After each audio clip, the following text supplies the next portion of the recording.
Hello everyone, and welcome back to Mr. Sleepy Crime. I know many of you enjoy listening to these stories as you fall asleep. So before you drift off, I'd love for you to leave a comment letting me know where in the world you're tuning in from. And if you're enjoying the story, don't forget to like and subscribe. It really helps the channel grow. Before we begin, I want to acknowledge that this story involves real people and real tragedies. We tell these stories not for entertainment, but to remember the victims and perhaps help others recognize the warning signs that could prevent similar tragedies. For the best experience, feel free to lower the volume a little, just enough to let the story gently carry you off to sleep.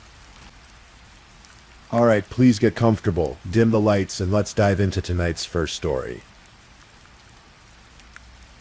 Tonight we're exploring a case that speaks to the darkest corners of entitlement and greed. This is the story of a young man who had everything, yet wanted more. A story that unfolded in the quiet town of Duncan, Oklahoma, where a well-respected family met an unthinkable fate. This is the case of Alan Ruby. Duncan, Oklahoma is the kind of place where everyone knows everyone. A small community of about 23,000 people. Nestled in the southern part of the state, it's a town where Friday night football games draw crowds, where local newspapers still matter, and where families put down roots that span generations. In October of 2014, this peaceful town would become the center of a tragedy that shocked not just Oklahoma, but the entire nation. The Rubys were pillars of the Duncan community. John Ruby, 50 years old, was a respected newspaper publisher.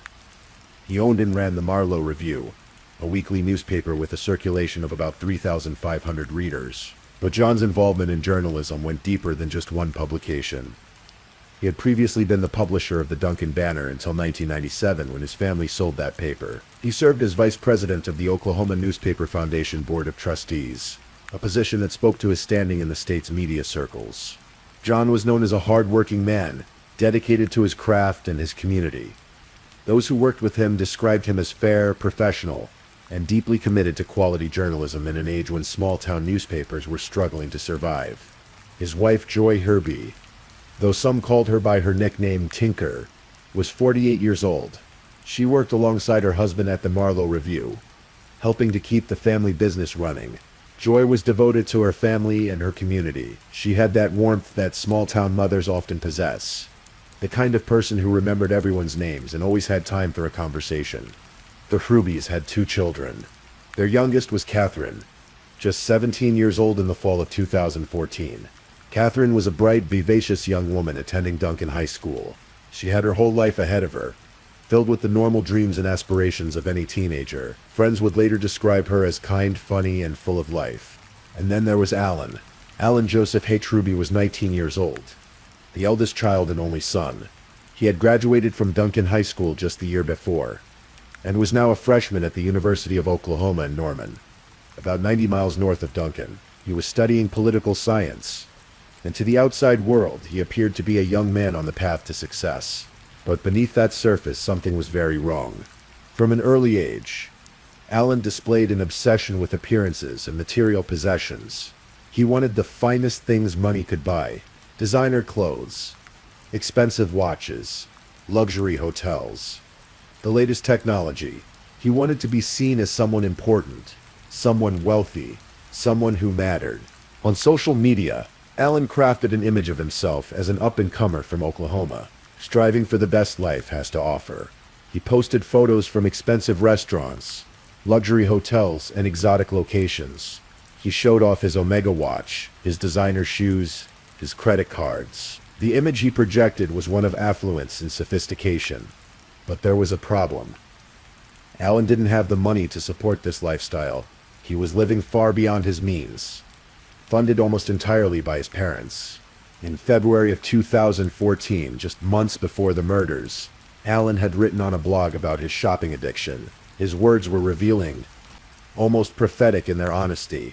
He wrote, "There is no bigger rush than getting to the register at a store and swiping your credit card, and in that moment you are waiting for the screen to say approved. You start to get heart palpitations and you get a rush of adrenaline. By the time she is handing your stuff to you, you are so high on adrenaline. The $15,000 total does not even faze you until you've gotten home and seen the receipts. $15,000 on a single shopping trip for a college freshman. Alan's roommate at the University of Oklahoma would later confirm that Alan belonged to Shoppers Anonymous, a group for people struggling with compulsive spending. The roommate described Alan as very, very lavish, and said it was characteristic of him to just go out and buy things on a whim. But Alan's issues went beyond just shopping. There were darker patterns emerging. In July of 2013, before his senior year of high school, Alan had traveled to Europe. For 6 weeks he toured London, Paris, Naples, and Rome, documenting every moment on social media. He posted photos of himself at the Eiffel Tower, wearing expensive watches, dining at upscale restaurants. What his followers didn't know was that Alan had obtained an American Express credit card in his grandmother Janice's name, without her permission or knowledge. He used that fraudulent card to fund his European vacation, racking up charges totaling nearly $5,000. When he returned to the United States, his father John discovered what Alan had done and reported it to the police. Alan was charged with credit card fraud, a felony. In August of 2013, he pleaded guilty. The judge placed him on probation. With strict condition, he was ordered to attend alcohol and drug counseling sessions, and was not permitted to consume alcohol. But the credit card fraud wasn't the first violent incident involving Alan. About 2 years before the murders, there had been an altercation between Alan and his mother Joy over money. Alan had reportedly assaulted his mother during this argument. It was a disturbing preview of the violence he was capable of. His parents tried to help him. They paid for his education at the University of Oklahoma. They tried to set boundaries to teach him about financial responsibility. But Alan's spending continued unchecked. By October of 2014, John and Joy Hruby had reached a breaking point. They made a difficult decision. They would cut Alan off financially. No more unlimited access to money. No more funding his extravagant lifestyle. It was time for their son to learn the value of money, to understand that actions have consequences. For most 19-year-olds, this would be a wake-up call. A difficult but necessary lesson about growing up and becoming independent. For Alan and Hruby, it became a death sentence for his family. In early October of 2014, Alan began to formulate a plan. It was simple in its brutality. If he killed his parents and his sister, he would be the sole heir to the family estate. He would inherit everything. The newspaper, the house on Bent Tree Street, the money, all of it would be his, and no one could cut him off ever again. He owed $3,000 to a loan shark in Norman. His debts were mounting. His parents had stopped the flow of money. In Alan's mind, there was only one solution. On October 8th or 9th, Alan made his first trip from Norman back to Duncan. He knew his father kept a 9mm handgun in his pickup truck. Alan stole the weapon. The very next morning, October 9th, John and Hruby would report the gun stolen. But by then it was too late. That same day, October 9th, Alan was pulled over by Duncan police for a traffic violation. When asked for his identification, he gave officers a false name. He was issued a ticket and allowed to leave. It was a close call, but Alan had talked his way out of it. Later that morning, Alan made his second trip to Duncan. This time he would not be leaving without blood on his hands. He parked down the street from his family's home on Bent Tree Street, not wanting his black Jeep to be seen in the driveway. The Jeep had been a high school graduation gift from his parents, another symbol of their generosity that Alan had taken for granted. He sat in that Jeep and waited for his mother to be home alone, waited for the right moment, and then he made his move. Alan entered through the back door of the house. He knew the layout intimately. This was his childhood home. Every room held memories of birthday parties, Christmas mornings, family dinners. But on this day, none of that mattered. He found his mother Joy in the kitchen. According to Alan's later confession, he raised his father's 9mm handgun and shot her. The first bullet struck her and she fell to the floor. But she was still alive, still showing signs of life, so Alan shot her again. This time as she lay helpless on the kitchen floor. He aimed for her head. He wanted to make sure death was immediate. While this was happening, Catherine was outside washing her car in the driveway. She was 17 years old, living the normal life of a high school student.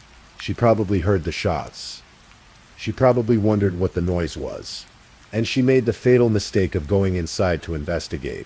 Catherine walked into the kitchen and saw the horror. Her mother lying on the floor, in a pool of blood, and her brother holding a gun. Alan didn't hesitate. He shot his sister once in the head. Catherine died almost instantly. According to Alan's confession, she never had a chance to scream, to run, process what was happening. Now Alan had killed 2 members of his family. But he wasn't done. He waited. For an entire hour, Alan Ruby stood in that kitchen with the bodies of his mother and sister on the floor. He waited for his father to come home from work. One can only imagine what went through his mind during that hour. Did he feel remorse? Did he consider calling 911? Did he think about what he had become? Whatever thoughts he had, it didn't stop him from what came next. When John Herby walked into his home that evening, he probably expected to find his wife and daughter perhaps preparing dinner or watching television. Instead, he found his son holding a gun. Alan fired at his father, aiming for his head. John Herby, a man who had provided for this young man his entire life, had only one word as the bullet struck him. Ouch. He fell to the ground, but he was still alive. He was showing signs of life, lying there on his kitchen floor, so Alan fired again. The second bullet ended his father's life. 3 people, his entire immediate family, all dead within the span of about an hour and 15 minutes. All killed by the son and brother they loved. Alan Ruby knew he had to act quickly. He couldn't leave any evidence that would tie him to the crime. He removed the DVR from the home surveillance system, which had recorded everything. He gathered his father's 9mm handgun, the murder weapon, and he drove to a nearby lake. Standing at the water's edge, Alan threw both the DVR and the gun into the lake. They disappeared beneath the surface, carrying with them the digital proof of what he had done. It was a calculated move, one that showed Alan understood exactly what he was doing. This was not a crime of passion. This was not an accident. This was premeditated murder, followed by a deliberate attempt to destroy evidence. But Alan had been even more clever than that. Before he had driven to Duncan that day, he had left his cell phone in his dorm room at the University of Oklahoma. He knew that if police checked his phone's location data, it would show that he had been in Norman, not Duncan. It would give him an alibi. Or so he thought. After disposing of the evidence, Alan drove back to Norman. He picked up his cell phone from his dorm room, and then, showing a chilling level of detachment from what he had just done, he prepared for a weekend of fun. It was October of 2014, and that meant one thing for college football fans in Oklahoma and Texas: the Red River rivalry. Every year, the University of Oklahoma Sooners play the University of Texas Longhorns at the Cotton Bowl in Dallas. It's one of the biggest games of the season, a weekend-long party for students from both schools. Alan had planned to attend. His parents had refused to give him money for the trip, which had been one of the final straws in their decision to cut him off financially. But now, with his parents dead, Alan was determined to go anyway. He had even violated the terms of his probation by planning this trip, as he was not supposed to leave the state. On Thursday evening, October 9th, just hours after murdering his family, Alan posted photos on social media from his dorm room window. The images showed the Oklahoma football stadium, lit up at night. "You could say we have a good view," he wrote, adding hashtags about how the dorm was his home. The irony was lost on no one later. Alan Ruby no longer had a home. He had destroyed it. Alan's college roommate, Andrew Berman, had traveled to Dallas for the game and had a ticket for Alan. They met at the Ritz-Carlton Hotel in Dallas, where Alan had booked a room. The Ritz-Carlton, one of the most expensive, luxurious hotels in the city. While his family lay dead on their kitchen floor, Alan Ruby was checking into a 5-star hotel. Berman would later describe the weekend to reporters, and his words were chilling. "We were laughing, making jokes. And he was hiding this, which is one of the scariest things." Berman said, "Nothing he ever did sent up any major red flags." Alan spent the weekend partying with friends. He didn't attend the actual football game, but he enjoyed the festivities around it. In the early hours of Sunday morning, October 12th, at 3:16 a.m., Alan posted a photo on Instagram and Twitter. It showed him with 2 friends, young man and woman, all smiling and relaxed. "College wouldn't be half as great without these 2 peaches," he wrote. Hashtag best friends, hashtag roomies. 3 people who cared about him, enjoying his company, completely unaware that they were spending time with someone who had killed 3 other people just days before. Andrew Berman would later say that being alone with Alan in his hotel room, less than 24 hours after the murders, knowing that Alan had seemed completely normal, was terrifying. Alan's ability to compartmentalize, to act as though nothing had happened, spoke to something deeply disturbing in his psychology. This was not someone overcome with grief or guilt. This was someone who had murdered his family and then gone on vacation. Monday morning, October 13th, 2014, 4 days after the murders. The Etterby family's housekeeper arrived at the house on Bentry Street as she did every Monday. She probably noticed that the house was quiet. Too quiet. She let herself in, perhaps calling out to see if anyone was home. And then she found them. John H. Ruby, Joy Tinker Ruby, Catherine Ruby, all 3 of them lying dead on the kitchen floor. Exactly where they had fallen. They had been there for 4 days in the October heat. The housekeeper immediately called 911. "I think they're dead," she told the dispatcher, her voice shaking. "They're ice cold." Within minutes, the Duncan Police Department and the Oklahoma State Bureau of Investigation arrived at the scene. Detective John Byers, who entered the home, would later describe it as one of the most chilling crime scenes he had ever witnessed. The savagery of it. The coldness. 3 members of the same family, murdered execution style in their own kitchen. Police Chief Danny Ford spoke to reporters later. "To kill your family over a dollar bill is hideous," he said. "It's beyond most people's ability to comprehend." Investigators quickly determined that this was not a murder-suicide. This was not a robbery gone wrong, though someone had attempted to make it look that way by removing certain items from the home. This was a triple homicide, and they needed to find out who had done this to the Ruby family. They didn't have to look far. That same afternoon, October 13th, Alan Ruby showed up at the crime scene on Bentry Street. His black Jeep pulled up, and he got out. To the officers there, his behavior was immediately suspicious. District Attorney Jason Hicks, who was at the scene, would later describe Alan's demeanor. "He was very nonchalant and a little cold and kind of calloused," Hicks said. "There were tears, but they seemed forced. Fake. Any tears that were shed were crocodile tears," Hicks added. Alan claimed he had just heard about his family's deaths and had rushed back from Norman, but his story didn't add up. Officers took him into custody, initially on the outstanding probation violation from his trip to Dallas. But Alan Ruby wasn't going anywhere. He was now the prime suspect in the murder of his entire family. October 14th, 2014. 1 day after the bodies were discovered, Alan Ruby sat in an interrogation room at the Duncan Police Department. Across from him were investigators from the Oklahoma State Bureau of Investigation. They had questions, so many questions. And slowly, methodically, they began to break down Alan's story. Where had he been on October 9th? Why had his cell phone been pinged in Norman, but witnesses placed his Jeep near Duncan? Why had he gone to Dallas when he was on probation and not supposed to leave Oklahoma? What about the stolen gun his father had reported missing? Alan's carefully constructed alibi began to crumble. The cell phone trick hadn't worked the way he thought it would.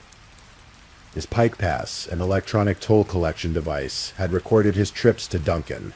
His cell phone records showed inconsistencies. There was too much evidence, and Alan knew it. And so, after hours of questioning, Alan Joseph Ruby confessed. He told investigators everything. How he had stolen his father's gun. How he had waited for his mother to be home alone. How he had shot her twice, then his sister once, then waited an hour for his father. How he had disposed of the evidence in a lake. How he had left his phone in Norman as an alibi. How he had gone to Dallas to party while his family lay dead. When asked why he had done it, Alan's answer was simple and chilling. He felt if he murdered his family, he would be the only heir to the estate. District Attorney Hicks told reporters, $3,000. That's what Alan said he owed to a loan shark. $3,000 and the desire to maintain his lavish lifestyle without anyone to tell him no. That's what 3 lives were worth to Alan Ruby. On October 15th, 2014, Alan Joseph Ruby was formally charged with 3 counts of first-degree murder. He appeared at his arraignment in chains, wearing orange jail clothes. Witnesses said he was crying, his voice soft, but District Attorney Hicks was unmoved. "I think the only remorse we've seen out of him is that he's been caught," Hicks said at a press conference. "I tend to think this is a very heinous and atrocious crime. This shows the fact there was no remorse. This shows this was an evil person." The case attracted national attention. How could a 19-year-old college student murder his entire family in cold blood, then go party in Dallas as though nothing had happened? What kind of person could do such a thing? Allen was held without bond in the Stevens County Jail. He was still serving time for his previous credit card fraud conviction, having stolen from his grandmother and used the card in Europe. Now he faced the possibility of the death penalty. In June of 2015, prosecutors filed notice that they would seek capital punishments. Alan Ashruby could face execution for what he had done. But something strange happened. In a letter to the Oklahoman newspaper dated June 29th, 2015, Allen wrote about his crimes. The letter was filled with misspellings and grammatical errors. But its message was clear. "I 100% welcome the death penalty," Allen wrote. "What occurred is so horrible it is deserved. It is so unspeakable." He claimed his tears had been real. "Tears have all been real. I lost my entire family at once. How could they not be real?" he wrote. He insisted he was still trying to figure out why he had done what he did. "I'm still trying to work it out. Trying to figure all of this out." And he disputed the motive that prosecutors had presented. "This didn't happen because of shopping.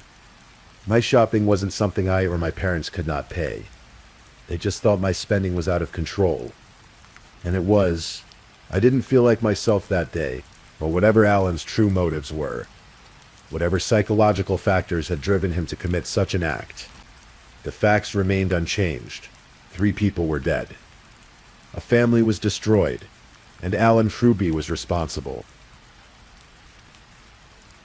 March 10th, 2016, more than a year after the murders, Alan Ashruby, now 20 years old, appeared before District Judge Ken Graham in Stevens County District Court. He was there to change his plea. After months of legal maneuvering, a deal had been reached between his defense attorney, Mitch Solomon, and District Attorney Jason Hicks. The extended family of the victims had made their wishes known. They did not want to go through the trauma of a trial. They did not want to sit through weeks of testimony, hearing again and again the details of how their loved ones had died. They wanted closure. They wanted it to be over. And so the death penalty was taken off the table. In exchange, Allen would plead guilty to all 3 counts of first-degree murder. He would be sentenced to 3 consecutive life sentences without the possibility of parole. He would never be free again. The courtroom that day was filled with emotion. Allen stood in chains and orange jail clothes, visibly shaking. Members of Joy Herbie's family sat a few feet away, watching the man who had murdered their daughter, sister, mother. Judge Graham asked Allen to describe what he had done. In a low voice, barely above a whisper, Allen recounted the events of October 9th, 2014, how he had entered his home, how he had shot his mother, his sister, his father, how he had disposed of the evidence, how he had gone to Dallas. Joy Ashruby's father, Richard Stein Jr., spoke to the court. He was an elderly man who had lost his daughter and granddaughter in the most violent way imaginable. "We feel we can close this chapter and get on with our lives as best we can," he said. Then he turned to look at Alan Ashruby, the grandson of his deceased wife, the young man he had known since birth. "My only comment to the boy is, may God have mercy on your soul." A letter was read from John Ashruby's sister, Allison Ashruby Whitaker, who could not bring herself to attend the hearing. "I have known the killer since he was born and spent many holidays and vacation time as family over the years," she wrote. "The killer was part of our family, but no more. He has destroyed that family by his evil and insidious acts. If there were ever a definition of evil, it would be the killer who took our family. I want him never to hurt another soul or to ever see him again." Judge Graham accepted the plea deal and imposed the sentence: 3 consecutive life terms without parole. Allen would be transferred to the Oklahoma Department of Corrections, where he would remain for the rest of his life. But there was one more condition. As part of the plea agreement, Alan Ashruby was forbidden from having any contact with his remaining family members, unless they initiated it. He was also forbidden from having any contact with the media. District Attorney Hicks explained that this was to prevent Allen from profiting from his crimes through book deals or movie rights. The family didn't want him to make money from their pain. He will never be out of prison again, Hicks said at a press conference after the hearing. The family told me they did not want to go to trial. They did not want the stress of this trial. This family deserves to have this case done, and it deserves finality. When asked if Allen had apologized during the hearing, Hicks's response was telling. I did not hear an apology come out of his mouth. He said, "You take the life of 3 people, and you don't have the decency to at least apologize for it. I think it reflects on who he is."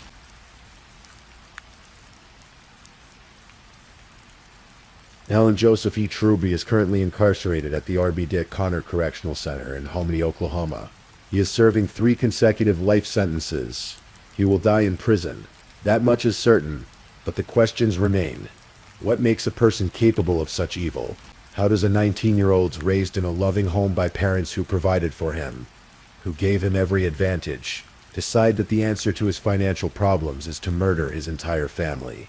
Was it the shopping addiction, as prosecutors initially suggested? Allen himself disputed that, saying his parents could afford his spending, and that something else had driven him to commit these acts. But what? Was it entitlement? A sense that he deserved a certain lifestyle and that anyone who stood in the way of that lifestyle, even his own parents, was expendable? Was it a personality disorder? Psychopathy? A complete inability to feel empathy or remorse for others? Or was it something simpler and more terrifying? Pure selfishness. The belief that his wants, his needs, his desires were more important than 3 human lives. Perhaps we'll never fully understand what goes on in the mind of someone like Allen Ruby. His roommate Andrew Berman's words echo in the mind. Nothing he ever did sent up any major red flags. On the surface, Allen seemed like a normal college student, a bit materialistic, a bit entitled, but nothing that suggested he was capable of murder. And yet, when faced with the prospect of being cut off financially, of having to take responsibility for his spending, of having to grow up and live within his means, Allen made a choice. He chose murder. He chose to take the lives of the 3 people who loved him most in the world. The funeral for John, Joy, and Catherine A. Truby was held on October 19th, 2014. Hundreds of people attended to pay their respects to a family that had been such a vital part of the Duncan community. John's colleagues from the newspaper industry, Joy's friends from church and volunteer organizations, Catherine's classmates and teachers from Duncan High School. The 3 victims were buried together, a family united even in death. The way they should have been able to live. In Duncan, the house on Bent Tree Street stands as a reminder of what happened there. Some say they can never drive past it without thinking of the family that died inside. The Marlowe Review, the newspaper that John Ruby had poured his heart into, continued publication, though it would never be quite the same without its longtime publisher. Catherine Truby's classmates graduated without her. They crossed the stage at Duncan High School in 2015, accepting diplomas and looking toward their futures that Catherine would never have, and in a prison cell in Hominy, Oklahoma. Allen Ruby sits with the knowledge of what he has done. Whether he feels true remorse, whether he has gained insight into the darkness that drove him to commit these acts, we may never know. He is forbidden from speaking to the media. He is cut off from what remains of his family. He has lost everything he thought he wanted. The case of Allen Ruby remains one of the most disturbing examples of familial homicide in recent American history. Not because of the method, though the coldness of execution-style shootings is chilling. Not because of the number of victims, though 3 lives lost is 3 too many. But because of the why. Because Allen Ruby had everything, and it wasn't enough. Because he was given love, support, and opportunities that many people never receive. Because when faced with the simple consequence of having to live within his means, he chose to kill rather than to change. In his letter to the Oklahoman, Allen wrote, "I'm still trying to work it out, trying to figure all of this out." Perhaps that's the most honest thing he ever said, because the rest of us are trying to figure it out too. Trying to understand how a son becomes a killer, how a brother becomes a murderer, how a family breakfast table becomes a crime scene. The case of Allen Ruby offers no easy answers. It offers no redemption, no moment of catharsis where everything makes sense. It simply exists as a reminder that evil can wear a familiar face, that it can grow up in a loving home, that it can smile for photographs and post on social media and seem to all outward appearances normal. Until the day it decides that 3 lives are worth less than $3,000 and a weekend at the Ritz-Carlton. Tonight, as you drift off to sleep, you might think about the Shrewby family. Not about how they died, but about how they lived. John, dedicating his life to journalism and his community. Joy, supporting her husband and raising her children with love. Catherine, 17-year-old girl with dreams and plans and a future she would never see. They were ordinary people living ordinary lives in a small Oklahoma town. They loved their son. They tried to help him, even when that help meant setting boundaries and saying no. They didn't deserve what happened to them. No one does. As for Alan Shrewby, he serves as a cautionary tale, a reminder that privilege and opportunity mean end without character, that things, no matter how expensive or luxurious, can never fill the emptiness inside a person who lacks empathy and compassion. But when we value possessions over people, we lose our humanity. 3 consecutive life sentences. No possibility of parole. For most of us, that sounds like justice. But no sentence can bring back John Shrewby. No prison term can undo the loss of Joy and Catherine. The victims remain gone, their lives cut short by senseless violence. And somewhere in Oklahoma, the remaining members of the Shrewby family try to move forward, carrying the weight of their loss, living in a world forever changed by the actions of someone they once loved. This is the case of Alan Shrewby. A case without heroes, without redemption, without a happy ending. Just a tragedy that reminds us of the capacity for darkness that exists in the human heart, and the precious fragility of the lives we hold dear. If this is your first time listening to one of our true crime stories, welcome to Mr. Sleepy Crime, where we explore these cases in a calm and respectful way. I also want to take a moment to appreciate my amazing subscribers who've been rocking with me. Thank you so much for your continued support. If you're still awake and listening, don't forget to drop a comment. Let me know where you're tuning in from and the current time in your corner of the world. Or just say something to let me know you're still here. And if you haven't already, be sure to like this video and subscribe so you don't miss our next true crime stories for sleep. Now let's move on to our second story. Story 2. There are moments in life that crystallize everything. Moments where a single decision reveals who we truly are. For 18-year-old Kaylin Fango, that moment came when she saw 2 pink lines on a pregnancy test and made the choice that would cost her everything. This is a story about courage, about a young mother who stood firm in her convictions, and about the devastating consequences when control becomes more important than life itself. As we settle in, let the darkness around you grow comfortable, and listen to the story of Kaylin Marie Fiengo. Kaylin Marie Fiengo was born on February 20th, 2004, in Longwood, Florida, to parents Pasquale Fiengo and Sarah Ashley Schweikert. From the very beginning, there was something special about this girl. She was described as having an old soul, someone who, even as a child, had the wisdom and presence of someone who had lived many lifetimes. Those who knew her would later say that talking to Kaylin felt like reconnecting with an old friend. No matter how recently you'd met her, she made friends everywhere she went, drawing people to her with an effortless warmth. But beneath that fun-loving exterior was someone who faced challenges that set her apart from her peers. Kaylin grew up in the St. Cloud and Sanford area of Florida, about 25 miles north of Orlando. She was part of a blended family with siblings who adored her. Her mother Sarah would later remember her as vivacious, loving, funny, and caring, while family members spoke of how she was a loving big sister to her brother Blaze and sisters Addie and Aubrey. But Kaylin's path through adolescence took an unexpected turn that would fundamentally change her trajectory. She became pregnant while still in high school. For many teenagers, this would have derailed their education entirely. Not Kaylin. She graduated high school early, despite being a young mother, with her graduation cap bearing the proud declaration, "Mommy did it." That phrase, simple but powerful, said everything about who Kaylin was. She didn't make excuses. She didn't give up. She faced her responsibilities head-on. Her son's name was Ace, and by November 2022, he was just 1 year old. According to her father, Ricky Finjo, as soon as Kaylin gave birth, she took her role as a mother very seriously. This wasn't a teenage mother who resented her circumstances, or treated motherhood as a burden. Kaylin loved being a mother. She loved spending time with her son, her siblings, and her friends.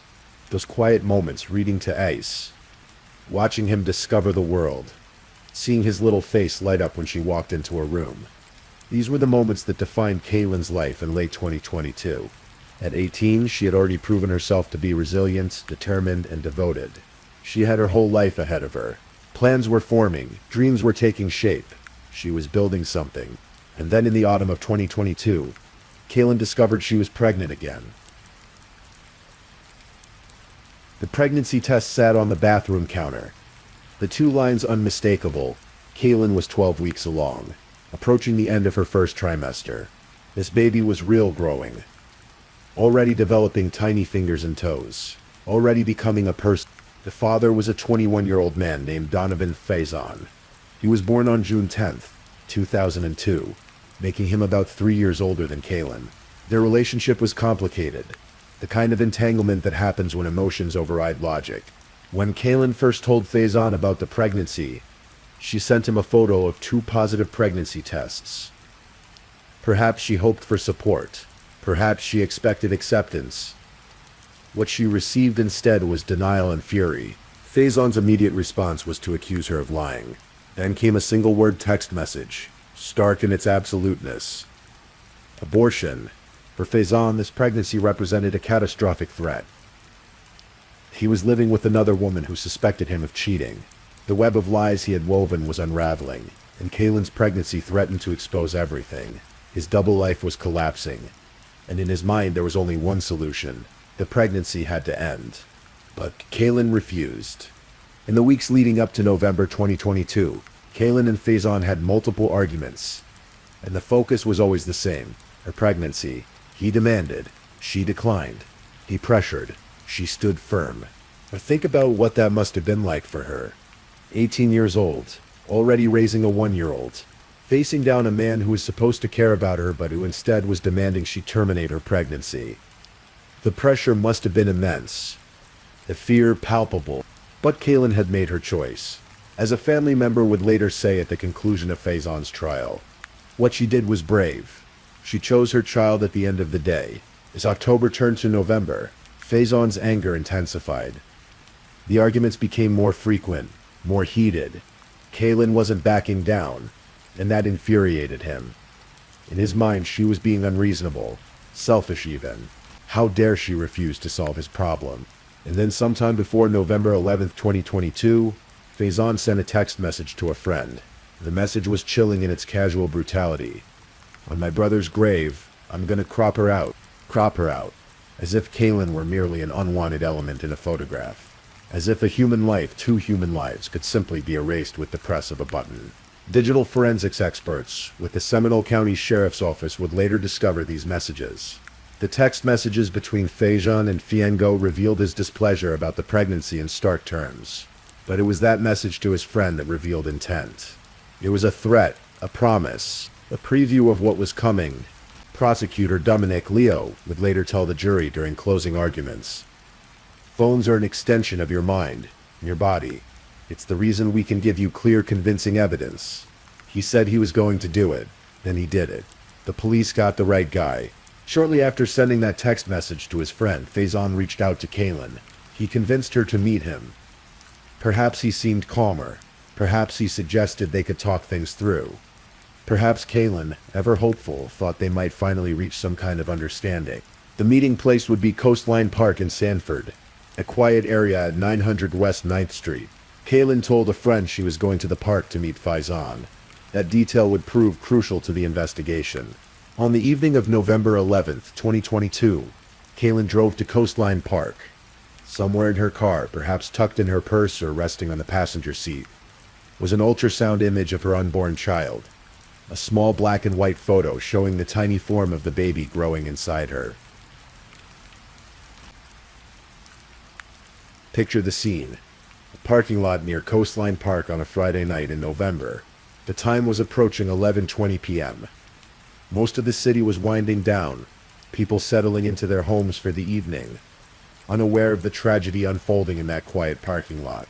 A Sanford police officer was patrolling the area when he noticed a vehicle backed into a parking spot. The vehicle appeared to be running. Something about the scene didn't feel right.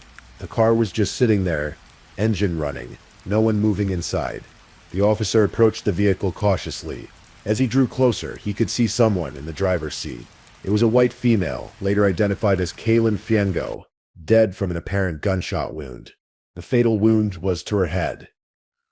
Death would have been quick, but in those final moments, what must have gone through Kaylin's mind? Did she see Faison approaching with the gun? Did she try to reason with him? Did she plead for her life? For the life of their unborn child? Just a few feet from her body, investigators found that ultrasound image, a haunting reminder of the second life lost that night. It was later confirmed that Kaylin was pregnant and at the end of her first trimester when she was killed. The crime scene told a grim story. This wasn't a random act of violence. This wasn't a robbery gone wrong. Someone had lured Kaylin to this location with the specific intention of killing her. Back at home, Kaylin's 1-year-old son Ace was with his father, completely unaware that his mother would never come home to him again. When Ricky Fiengo learned his daughter was dead, his world shattered. In the days following the murder, he described feeling like he was basically in a black tunnel, just sitting here. He remembered Kaylin as a mother, happy girl, likes to joke around. She was just a fun-loving, happy person. But beneath his grief was something else. A father's intuition that something was very wrong about how his daughter died. From the very beginning, Ricky believed his daughter had been targeted. I believe she was, he told reporters. Deep down a feeling I believe she was. He was right to be suspicious. Police statements indicated that investigators believed Kaylin went to the location to meet someone she knew, and that the incident was isolated. This wasn't a stranger danger situation. Kaylin knew her killer. Sanford Police Chief Cecil Smith addressed the community, saying, "The senselessness of this type of violence is infuriating. Kaylin was a young mother who had her whole life ahead of her. This violence and destruction won't be tolerated in our community." In his grief, Ricky made a public plea. "I just want people, if they know something, to say something." The family was desperate for answers. Desperate for justice. Someone out there knew what happened. Someone could help bring Kaylin's killer to justice. Balloons and lit candles began appearing at the park, tributes to a life cut far too short. A GoFundMe was established to help with funeral expenses. The community rallied around the Fingo family, but no amount of support could fill the void Kaylin left behind. Sarah Schweikert, Kaylin's mother, released a statement that captured the magnitude of the loss. "She is a loss for many, but for her mom an empty hole in my heart that will never heal." Ricky thought about his grandson, now motherless. "I feel devastated. I mean, in a way the baby is young, so I guess it's better that he's not going to feel that pain. It's just going to take a village. It's going to take all of us to help and chip in to raise that child and let that child know how great his mother was." But the investigation was just beginning. Sanford Police Chief Cecil Smith described what followed as an exhaustive investigation lasting almost 10 months. "Our investigators have made sure every possible shred of evidence was processed and analyzed in order to bring Kaylin's killer to justice."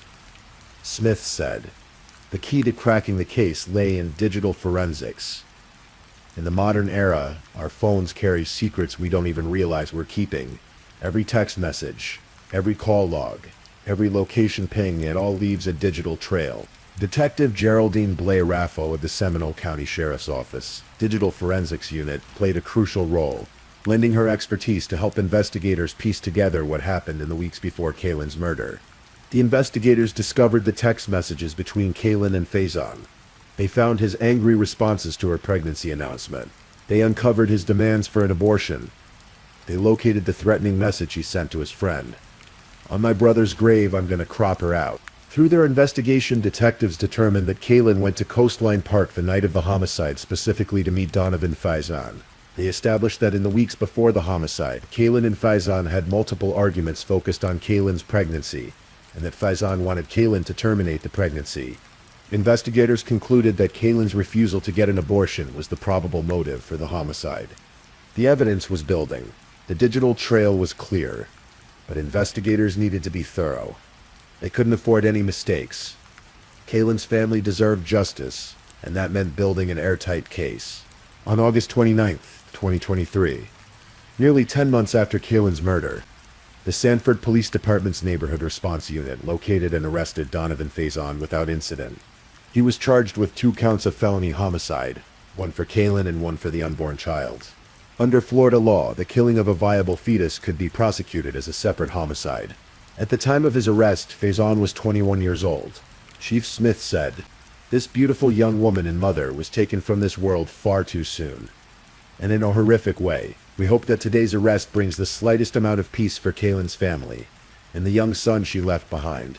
It doesn't bring her back, but at least she will have the justice she deserves." For Kaylin's family, the arrest brought a complicated mix of emotions.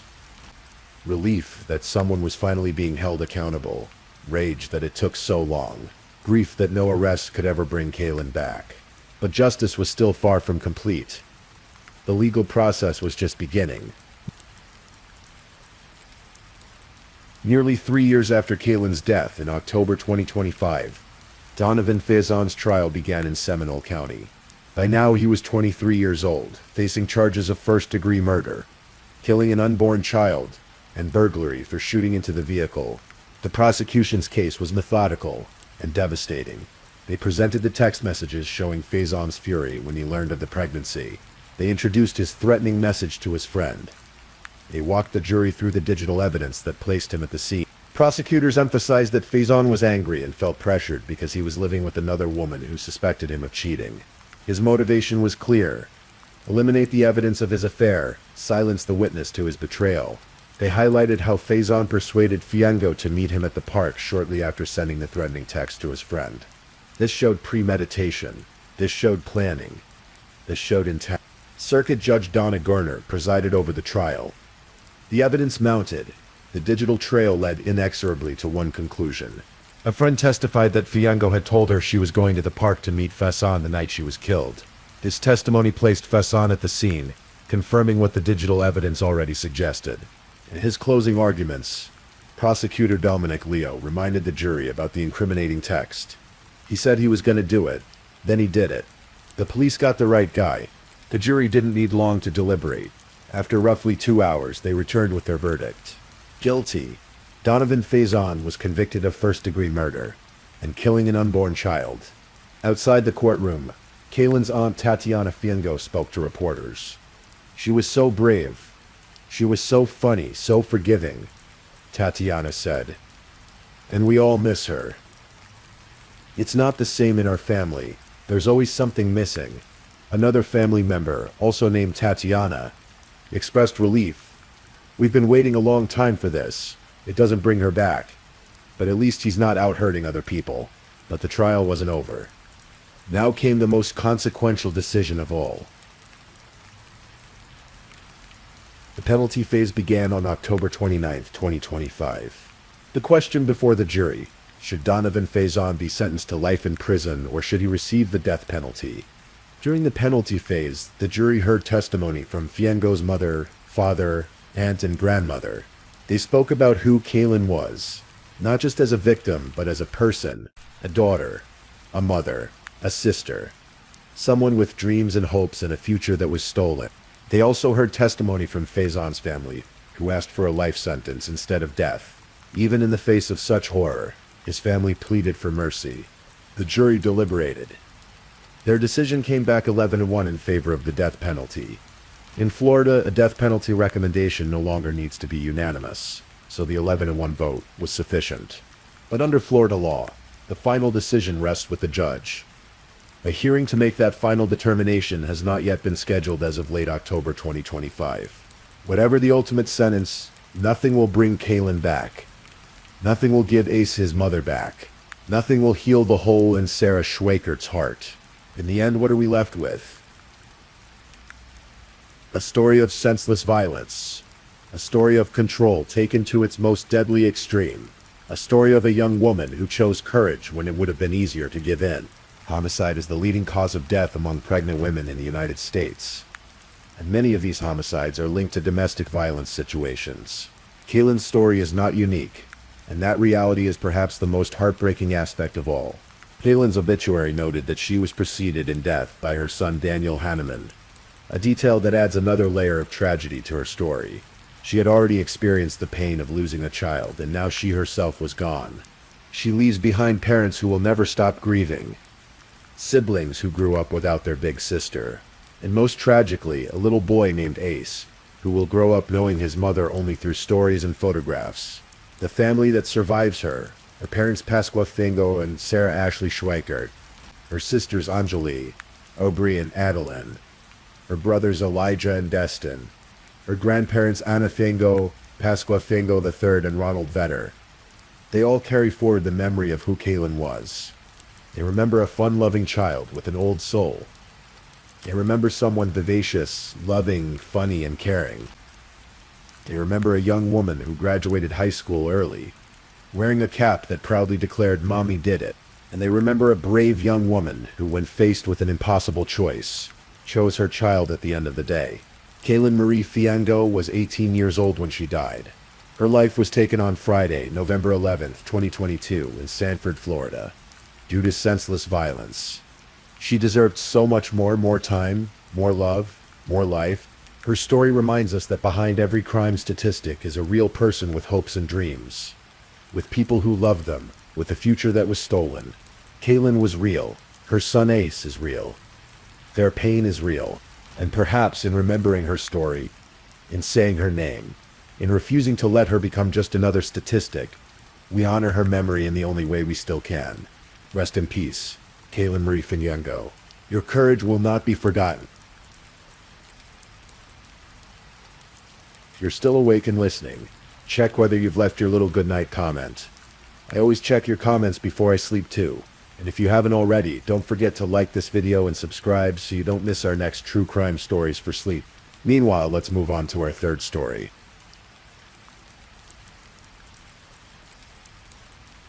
Story 3. Tonight we're going to examine a case that shook Indianapolis to its core in the winter of 2015. It's a story about faith, tragedy, and the devastating consequences of a random act of violence that forever changed multiple families. This is the story of Amanda Blackburn, a young woman whose life was taken far too soon. The morning of November 10th, 2015, began like countless others in the quiet northwest Indianapolis neighborhood near 38th Street and West Kessler Boulevard North Drive. The houses on Sunnyfield Court were modest but well kept, the kind of place where people knew their neighbors and felt safe leaving their doors unlocked. In one of these homes lived the Blackburn family. 28-year-old Amanda Blackburn was still asleep that morning, exhausted from the early stages of pregnancy. She was 12 weeks along, expecting her second child with her husband Davey. Their 15-month-old son Weston slept peacefully in his crib nearby. Amanda and Davey had moved to Indianapolis from South Carolina back in January of 2012. They were young, idealistic, and driven by what they believed was a calling. Davey wanted to start a church, one that would connect with people who normally wouldn't step foot in a traditional religious setting. They called it Resonate Church, and it had grown from nothing to a congregation of about 150 people. Amanda had thrown herself into this mission with everything she had. Those who knew her described her as someone who loved unconditionally, who gave hope to people who felt hopeless. She had made it her life's calling to serve others, to make everyone around her feel valued and seen. Even more than that, she wanted to share her faith with as many people as possible. The couple had documented their life together on social media and YouTube. They were open about their marriage, their ministry, and their dreams for the future.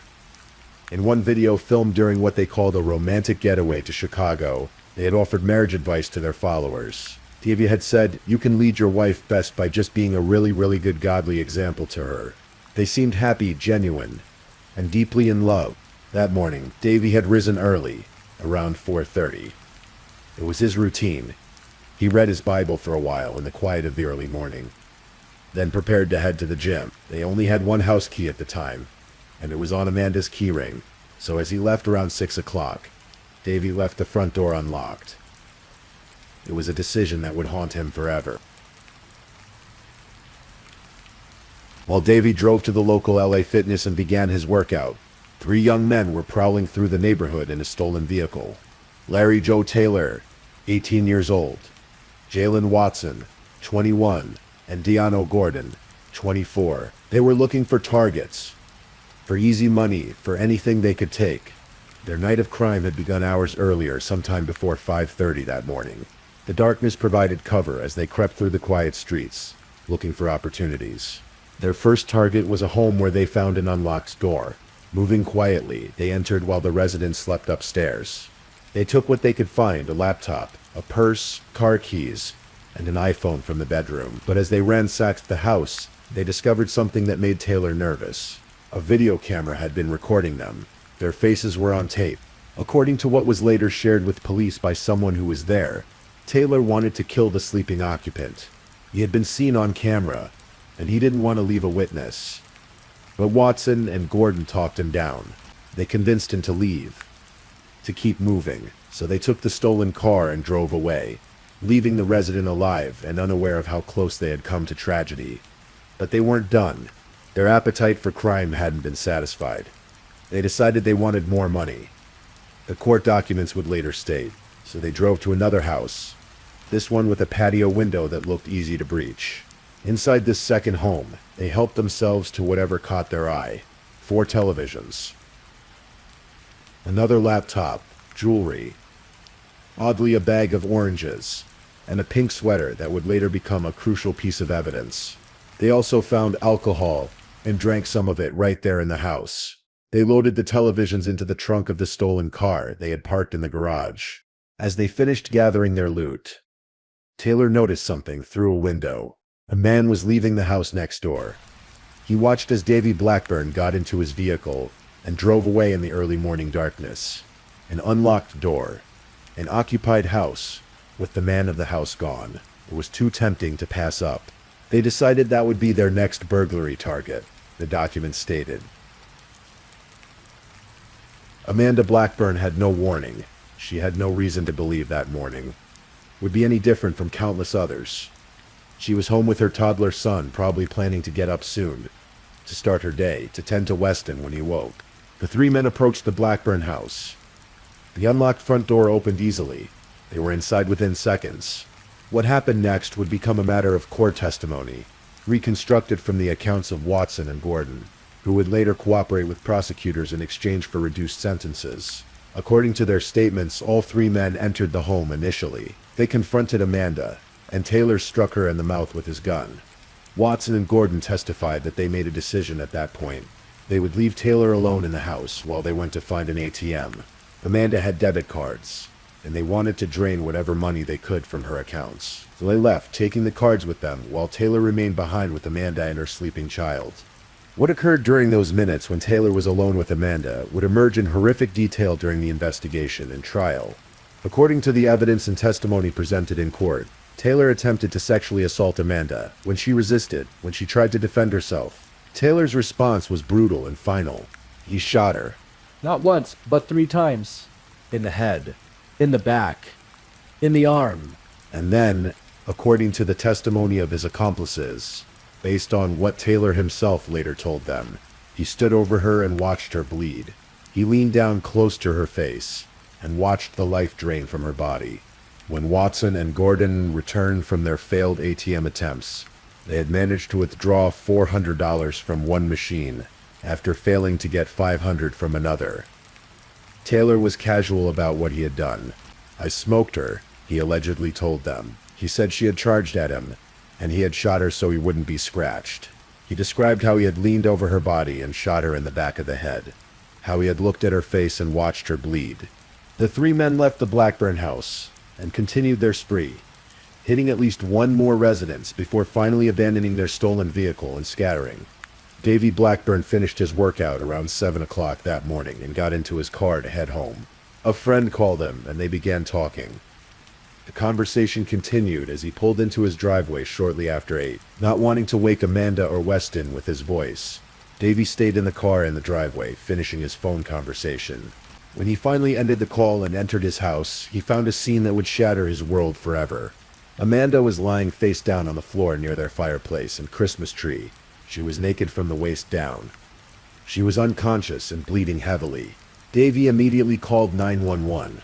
The recording of that call captured his panic, his confusion, his desperate hope that somehow this could be fixed. Paramedics arrived quickly and rushed Amanda to Indiana University Methodist Hospital. She was in critical condition, clinging to life. Little Weston miraculously was found unharmed in his crib. He had slept through the entire ordeal. The doctors at the hospital worked to save Amanda, but the damage was too severe. She had been shot in the head at close range. 24 hours after being found, on November 11th, 2015, Amanda Blackburn died. With her died her unborn daughter, whom the family would name Everett Grace Blackburn, Evie for short. The Indianapolis Metropolitan Police Department responded with urgency. Commander Dawn Snyder spoke to the media the day after the shooting, her voice heavy with the weight of what had happened. "What happened yesterday is pure evil," she said. "It is a terrible thing to happen to this family and to our community. I know that we're going to find the people responsible for this, and they will be held accountable." The police quickly realized this wasn't an isolated incident. There had been other break-ins reported that morning in the same neighborhood. Houses had been burglarized, items stolen, cars taken. They began to piece together a pattern. Within hours, police had released grainy surveillance footage of a young man spotted near the Blackburn home that morning. At a news conference on November 13th, just 3 days after the attack, Captain Craig Converse told reporters, "We know who killed her. At least we have a picture of him, but we don't know the name." The investigation moved quickly. Detectives from the Violent Crimes Unit worked with the Gangs Unit and federal marshals. They followed every lead, analyzed every piece of evidence. They conducted DNA testing, tracked phone records, canvassed neighborhoods. The breakthrough came from an unexpected source: the pink sweater stolen from the second burglary. The suspects had used it to cover a face while attempting to withdraw money from ATMs using Amanda's card. When the sweater was recovered and tested, it yielded DNA evidence. That DNA matched Jalen Watson, who was already in the system. 10 days after Amanda died in the hospital, on Sunday night, November 22nd, police made their first arrest. Larry Joe Taylor Jr. was taken into custody and initially charged with murder. The next day, Jalen Watson was also arrested. The Indianapolis police chief, Rick Height, praised his officers and federal partners for their work. "Our detectives have worked tirelessly, going days without sleep, to solve murders in our city," he said. With the assistance of Assistant U.S. Attorney Josh Minkler and Prosecutor Terry Curry, justice will be done. In December, Deano Gordon was arrested on a parole violation and charged with burglary-related offenses, though he would not face murder charges since he had not entered the Blackburn home during the attack. As news of the arrests spread, Davy Blackburn released a statement.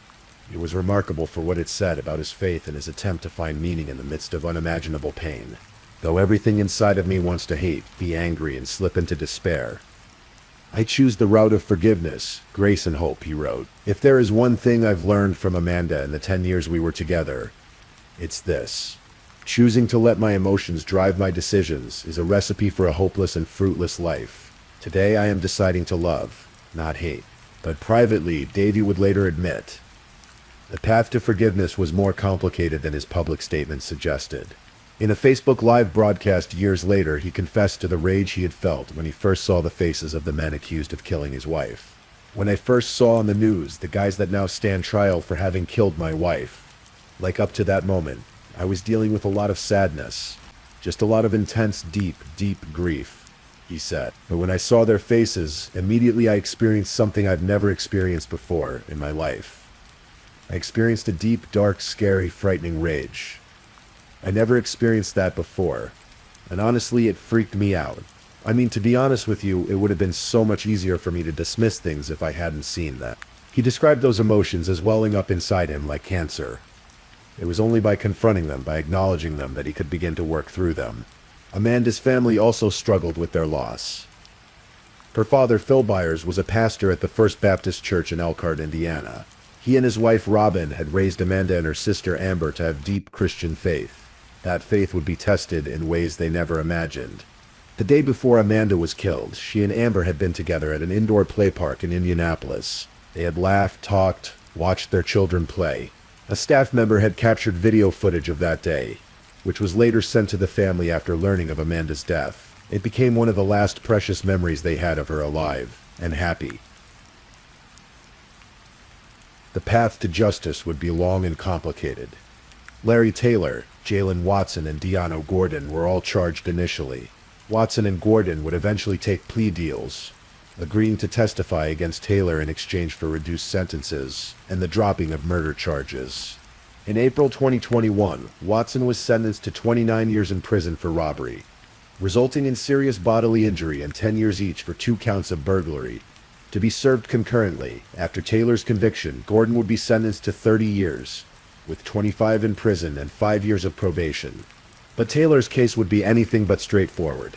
His trial was delayed multiple times. When a trial finally began in December 2021, a mistrial was declared during jury selection. Judge Grant Hawkins determined that some jurors had learned that Amanda had been pregnant at the time of her death, a fact the defense had successfully moved to keep from the jury since Taylor was not being charged with the death of the unborn child. The second trial was scheduled, but in June 2022 another mistrial was declared. This time, one of the jurors had told the others about the case's history in the court system, prejudicing the jury pool. The judge had no choice but to start over again.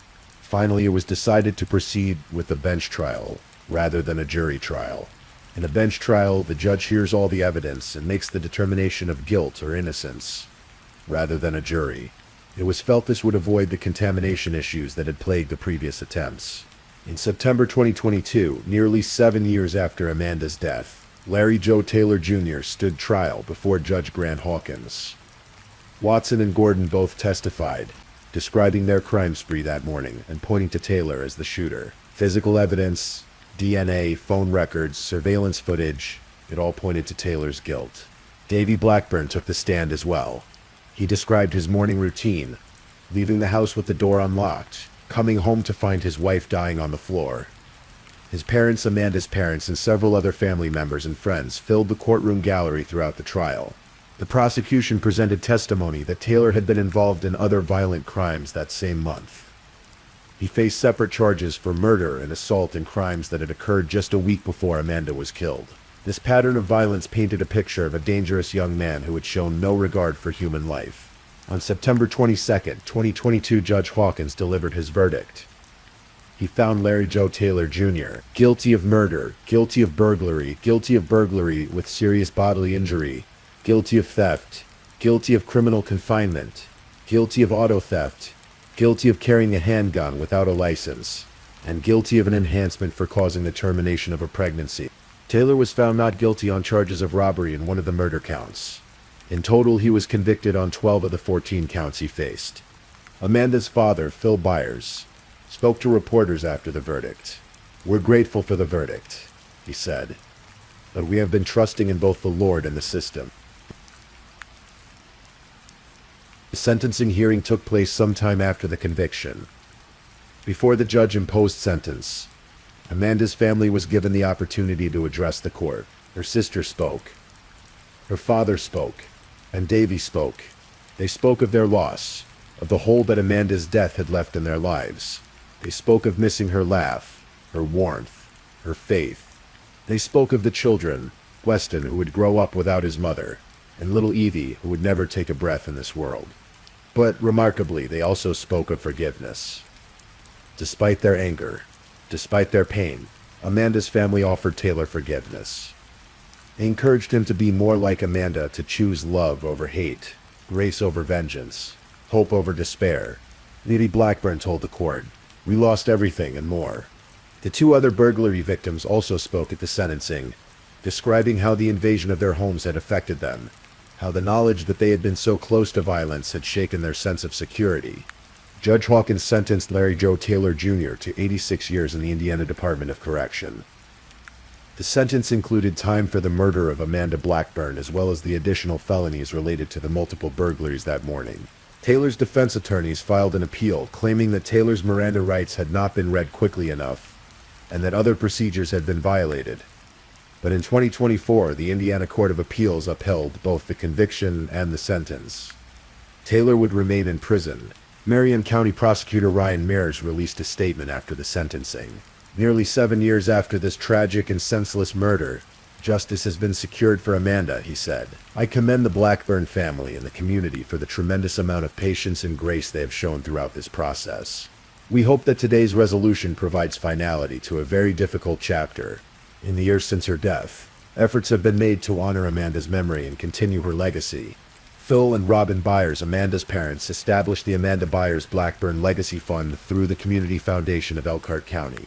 The fund was created to support causes that reflected Amanda's values: her love for children, her commitment to helping those with disabilities, her desire to create spaces where people could connect and find hope. There were plans to potentially develop a park in Amanda's name, a place where parents could bring their children to play, where families could gather, where those facing challenges could find moments of joy. The vision was inspired by Amanda's own love of such spaces. The day before her death, she and her sister Amber had taken their children to an indoor play park in Indianapolis, laughing and making memories that would become infinitely precious after her loss. Davy Blackburn eventually remarried. He stepped away from traditional pastoral ministry and became a motivational speaker. He developed faith-based courses designed to help people overcome pain and tragedy in their lives. His own journey through grief, through rage, through the slow process of healing, became the foundation for helping others navigate their own dark valleys. Resonate Church, the congregation that Davy and Amanda had poured their hearts into building, closed its doors in 2019. The dream they had shared together came to an end. Another casualty of that terrible November morning. But Amanda's impact on the people who knew her didn't end with her death. Those who had been part of Resonate Church, those who had been touched by her kindness and her faith, carried her memory forward. They remembered her as someone who loved unconditionally, who gave hope to the hopeless, who made everyone feel valued. David Bailey, a close friend and member of the congregation who had once coached Amanda's basketball team, was among those who encouraged the Byers family to create the Memorial Fund. He said Amanda had been a role model for everyday life. One of the things that characterized Amanda, her father Phil would say later, was that nothing was wasted in her life. Every interaction, every relationship, every moment, she had approached it all with intention and love. Even in death, the family was determined that her legacy would not be wasted. They wanted her life to continue bearing fruit, continue making a difference. The murder of Amanda Blackburn sent shockwaves far beyond Indianapolis.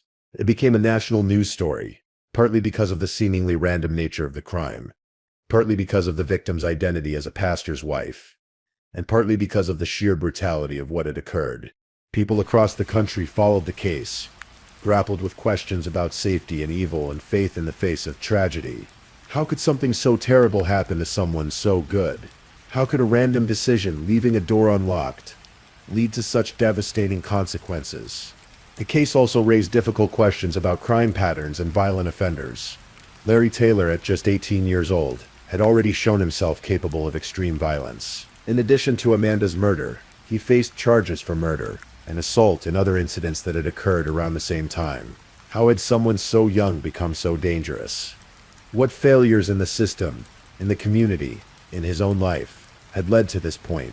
There were no easy answers. And for those closest to the case, those questions were secondary to the more immediate reality of loss and grief. The neighborhood on Sunnyfield Court would never quite feel the same.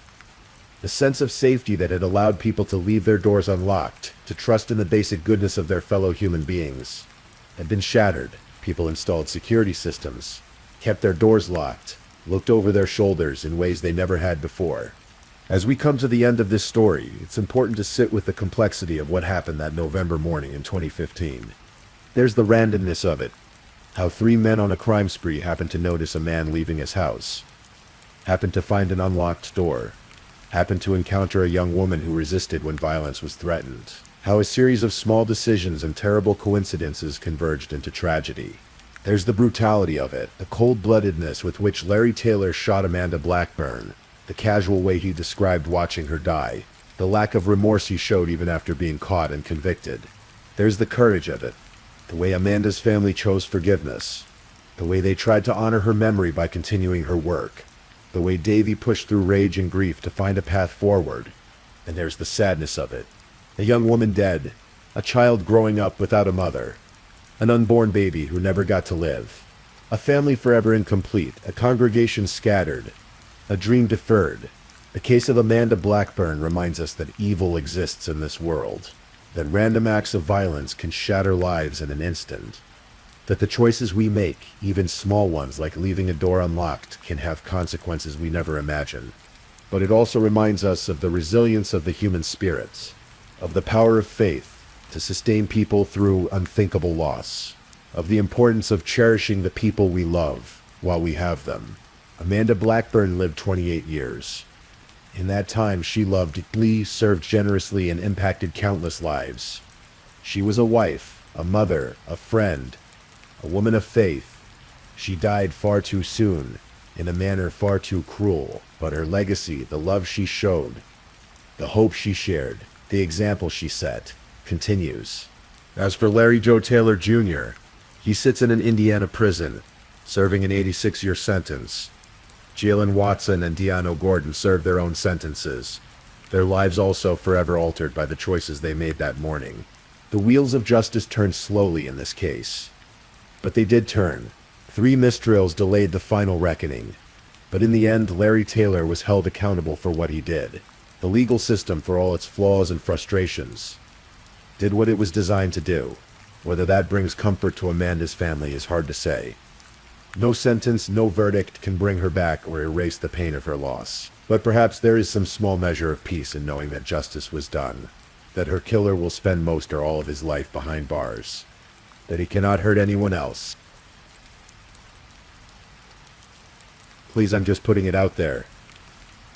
If you're still awake and listening, drop a comment. Let me know where you're tuning in from, the time in your part of the world, or just say something to let me know you're still with me. And of course, if you haven't already, like this video and subscribe so you don't miss the next true crime story for sleep. Now, let's move on to our 4th story.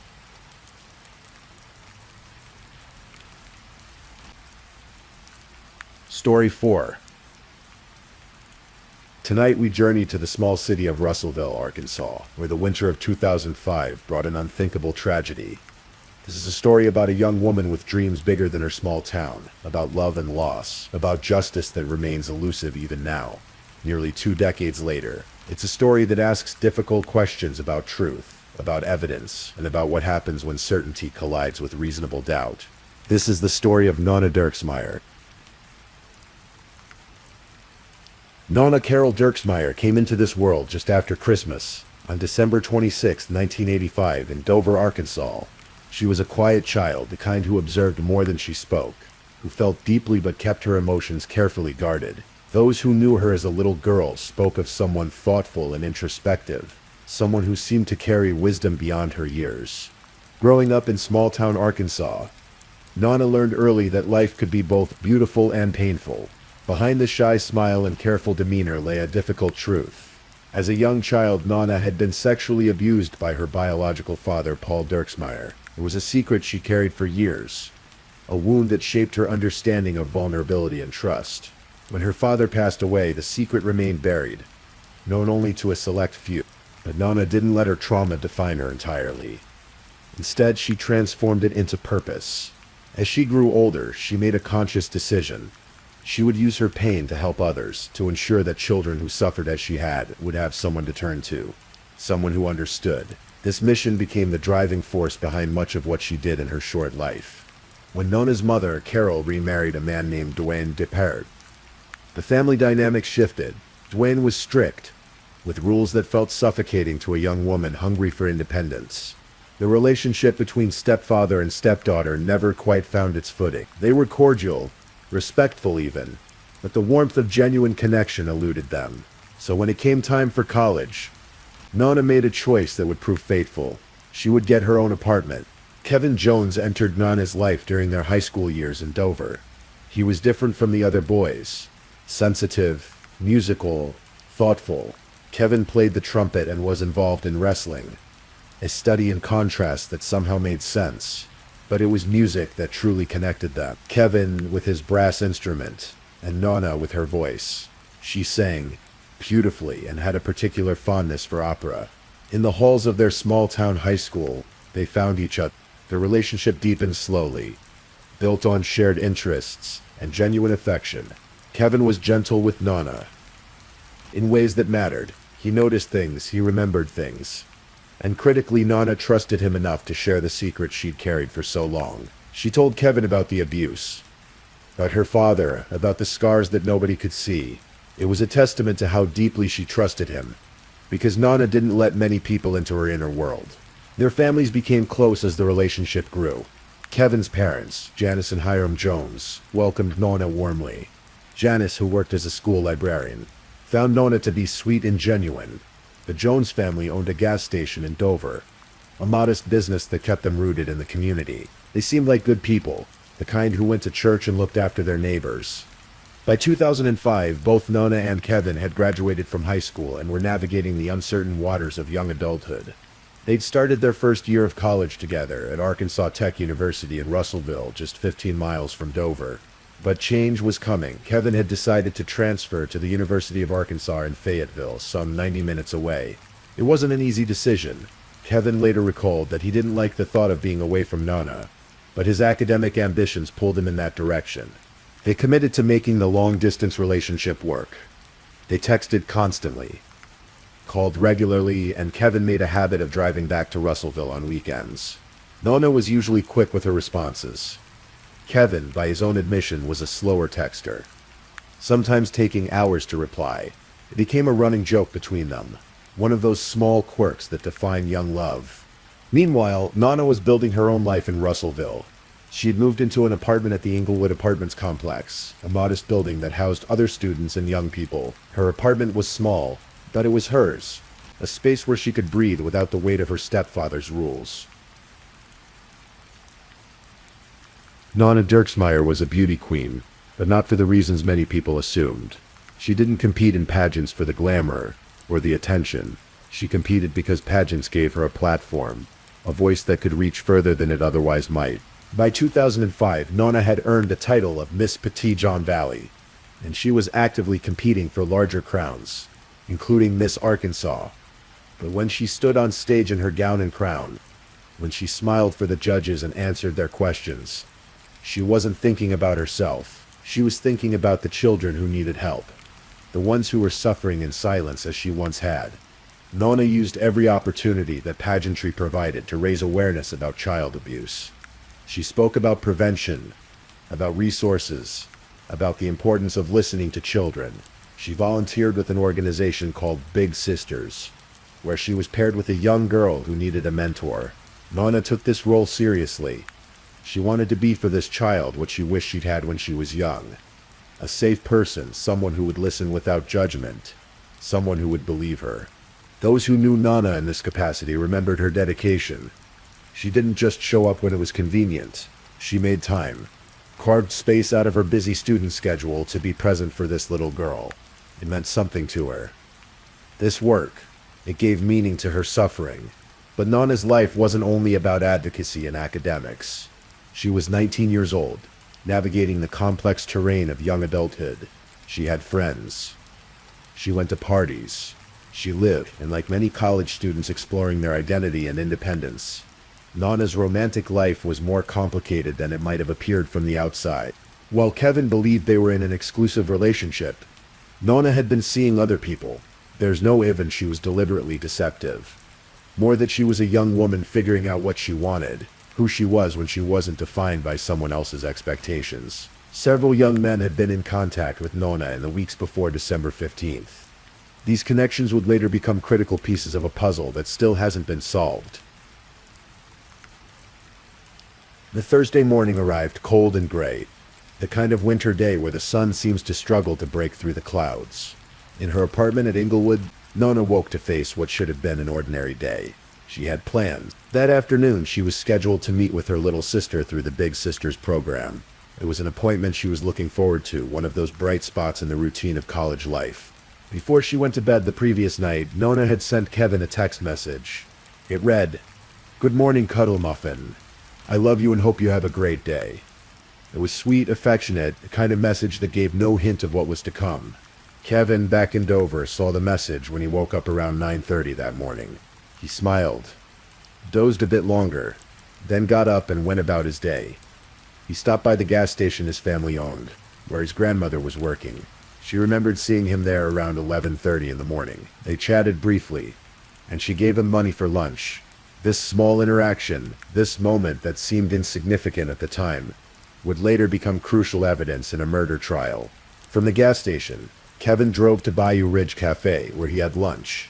He paid, got a receipt, went about the mundane tasks of a Thursday afternoon. He sent emails to his academic advisor, stopped at an ATM to withdraw cash. All of these actions were documented, time-stamped, preserved in the digital and paper trail of modern life. Meanwhile, at some point during those morning and early afternoon hours, something terrible was happening in Nona's apartment. We don't know exactly when it started. We don't know if Nona heard a knock at her door or someone let themselves in with a key. We don't know if she was afraid in those final moments or if the attack came so suddenly that fear didn't have time to register. What we do know, from the forensic evidence later gathered, is that Nona died violently. The medical examiner would later testify that she was struck in the face multiple times. Blows consistent with palm heel slaps. There were defensive wounds on her body, suggesting she fought back, tried to protect herself. At some point during the attack, a knife was used.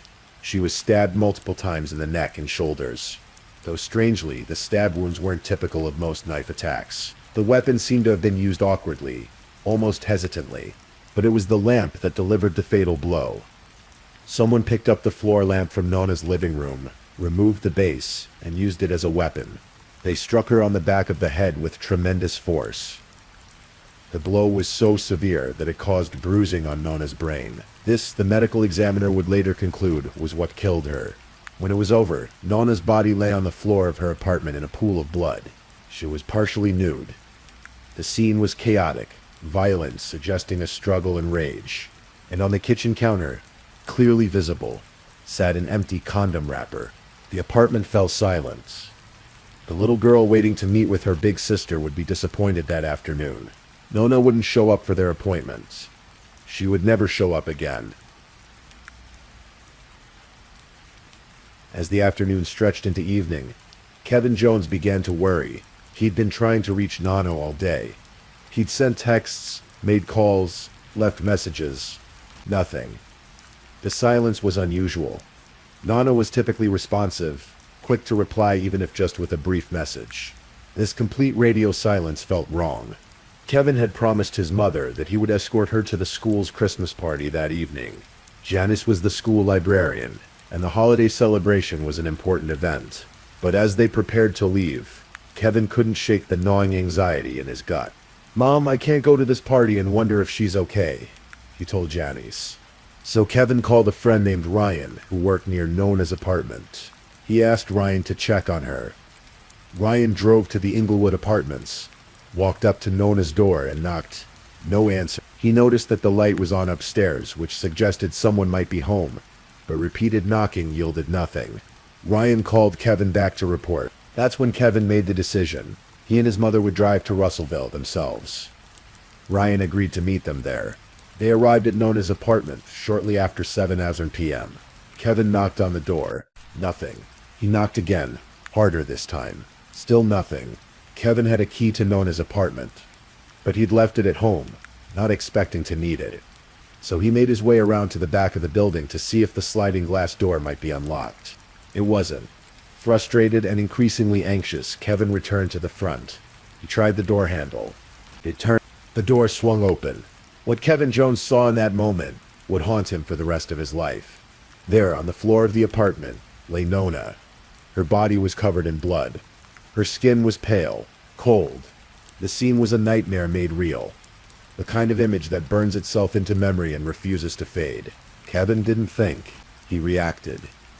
He rushed to Nona's side, calling her name. He picked her up, tried to lift her, some part of his brain refusing to accept what his eyes were telling him.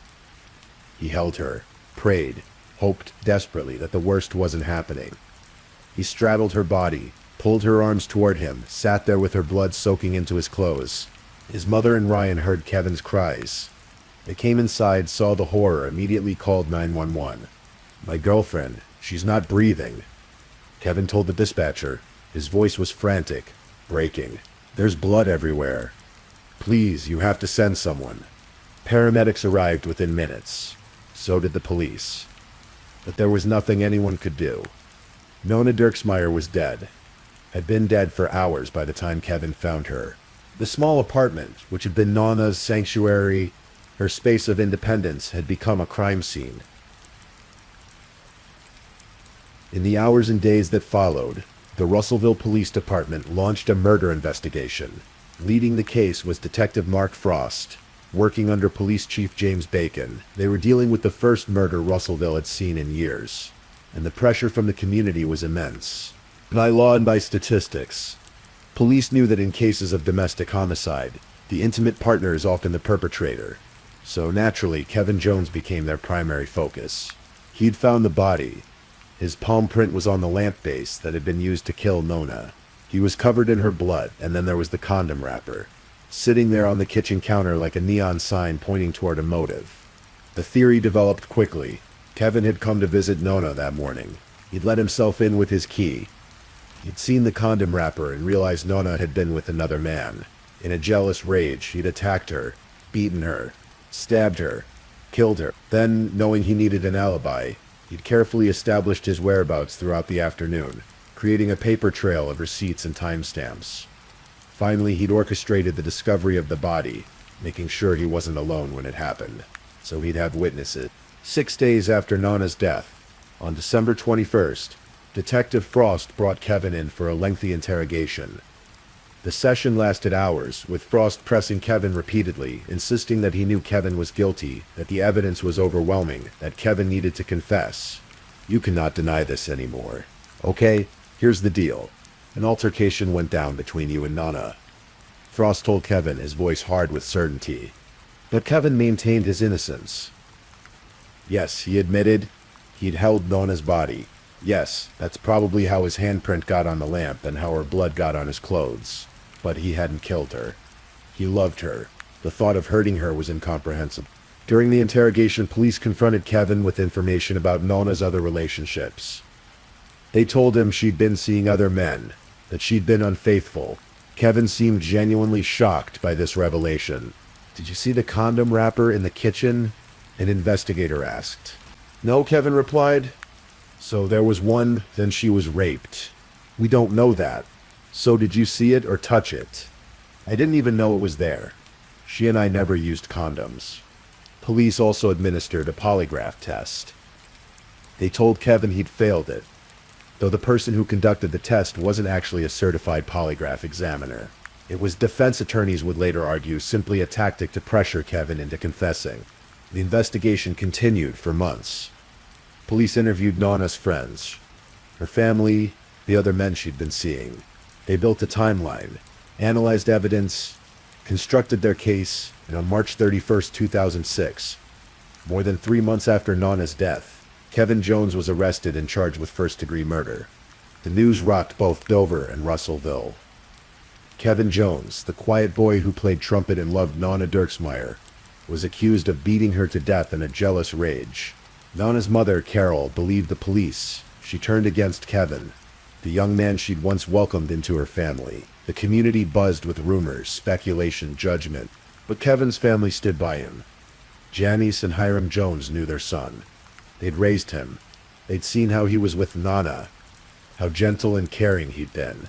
They refused to believe he was capable of such violence. They hired lawyers, prepared for the fight of their lives. Kevin's defense team requested a change of venue, arguing that the pretrial publicity had been so extensive that he couldn't possibly get a fair trial in Russellville. The request was granted and the trial was moved to Ozark, nearly 30 miles away. The trial began with the prosecution laying out their theory. They argued that Kevin had driven from Dover to Russellville on the morning of December 15th, arriving at Nona's apartment around 10:55 a.m. He discovered evidence of her infidelity, snapped and killed her in a fit of rage. Then he'd carefully built an alibi for the rest of the day before discovering the body that evening. Their evidence included Kevin's palm print on the lamp, his blood-soaked clothes, his failed polygraph test, and testimony about his cell phone being turned off during the estimated time of death. They painted a picture of a jealous boyfriend who couldn't handle the truth about his girlfriend's other relationships. But the defense told a different story. They argued that the police had tunnel vision from the moment they arrived at the scene. They decided Kevin was guilty and ignored evidence that pointed elsewhere. The defense called Kevin's grandmother to testify. She stated clearly that she'd seen Kevin at the family gas station in Dover at 11:30 a.m. on December 15th. She remembered it distinctly because she'd given him lunch money. If her testimony was accurate, there simply hadn't been enough time for Kevin to drive from Dover to Russellville, commit a violent murder, clean himself up, and return to Dover to establish his alibi. They also pointed out that Kevin had no injuries on his body. The murder had been violent, a prolonged attack. The killer would almost certainly have sustained cuts, bruises, scratches, defensive wounds from Nona's struggle. Police had photographed Kevin's hands and body on the night of December 15th. There wasn't a mark on him. The defense argued that Kevin's palm print on the lamp could easily have been left when he found Nona's body and tried to help her. They noted that other unidentified fingerprints had been found at the scene that police had never fully investigated. And then there was the condom wrapper. Police had found it sitting on the kitchen counter, but they hadn't tested it for fingerprints. They hadn't sent it for DNA analysis. They'd simply assumed it was connected to Nona's other relationships, and used it to establish motive for Kevin. The defense painted a picture of a contaminated crime scene and a sloppy investigation. They noted that multiple paramedics and police officers had walked through the apartment, potentially disturbing evidence. Only one area had been properly fingerprinted. The investigation, they argued, had been rushed and incomplete. After hearing all the evidence, the jury deliberated, and when they returned, their verdict was clear. Not guilty, Kevin Jones was acquitted of murdering Nona Dirksmeyer. With Kevin Jones cleared of the charges, the case seemed to hit a dead end. Police maintained that they had no other suspects, but Kevin's family wasn't satisfied. They hired a part-time police officer named Todd Steffi to continue investigating independently. Steffi did something that should have been done immediately after Nona's murder. He sent the condom wrapper for DNA testing. The results came back showing male DNA that didn't belong to Kevin Jones. Now there was a new question. Whose DNA was it? The answer came from an unexpected source. A man named Gary Dunn was brought into the police station on an unrelated matter. While there, Todd Steffi managed to obtain a DNA sample from him. When the results came back, they matched the DNA found on the condom wrapper. Gary William Dunn was 40 years old. He lived in the Inglewood Apartments complex, in a unit directly across from Nona's. His apartment was positioned higher than hers, which meant he could stand at his front door or window and watch her comings and goings. Several residents of the complex would later testify that they'd seen Dunn standing outside, staring at Nona's apartment for extended periods. But what made Dunn an especially compelling suspect was his history. In 2002, he'd been convicted of second-degree battery after attacking a female jogger on the Bonadilla Trails in Russellville. According to the victim's testimony, she'd been running when she passed Dunn sitting on a bench beside the trail. As she rounded a curve, Dunn attacked her from behind, beating her with a large tree branch. The attack was savage, violent, and would have been fatal if the victim hadn't managed to fight him off and escape. Dunn had been charged with attempted murder in that case, though he was ultimately convicted only on the battery charge and sentenced to 6 years in prison. He'd been released in 2005, just 4 months before Nona's murder. When police had initially questioned Dunn after Nona's death, he told them he was out shopping with his mother on December 15th. He'd even provided receipts that appeared to confirm his alibi. But Todd Steffi noticed something interesting about those receipts. The dates on them were from December 13th, not December 15th. A bank processing delay had made the transactions appear to post on the 15th.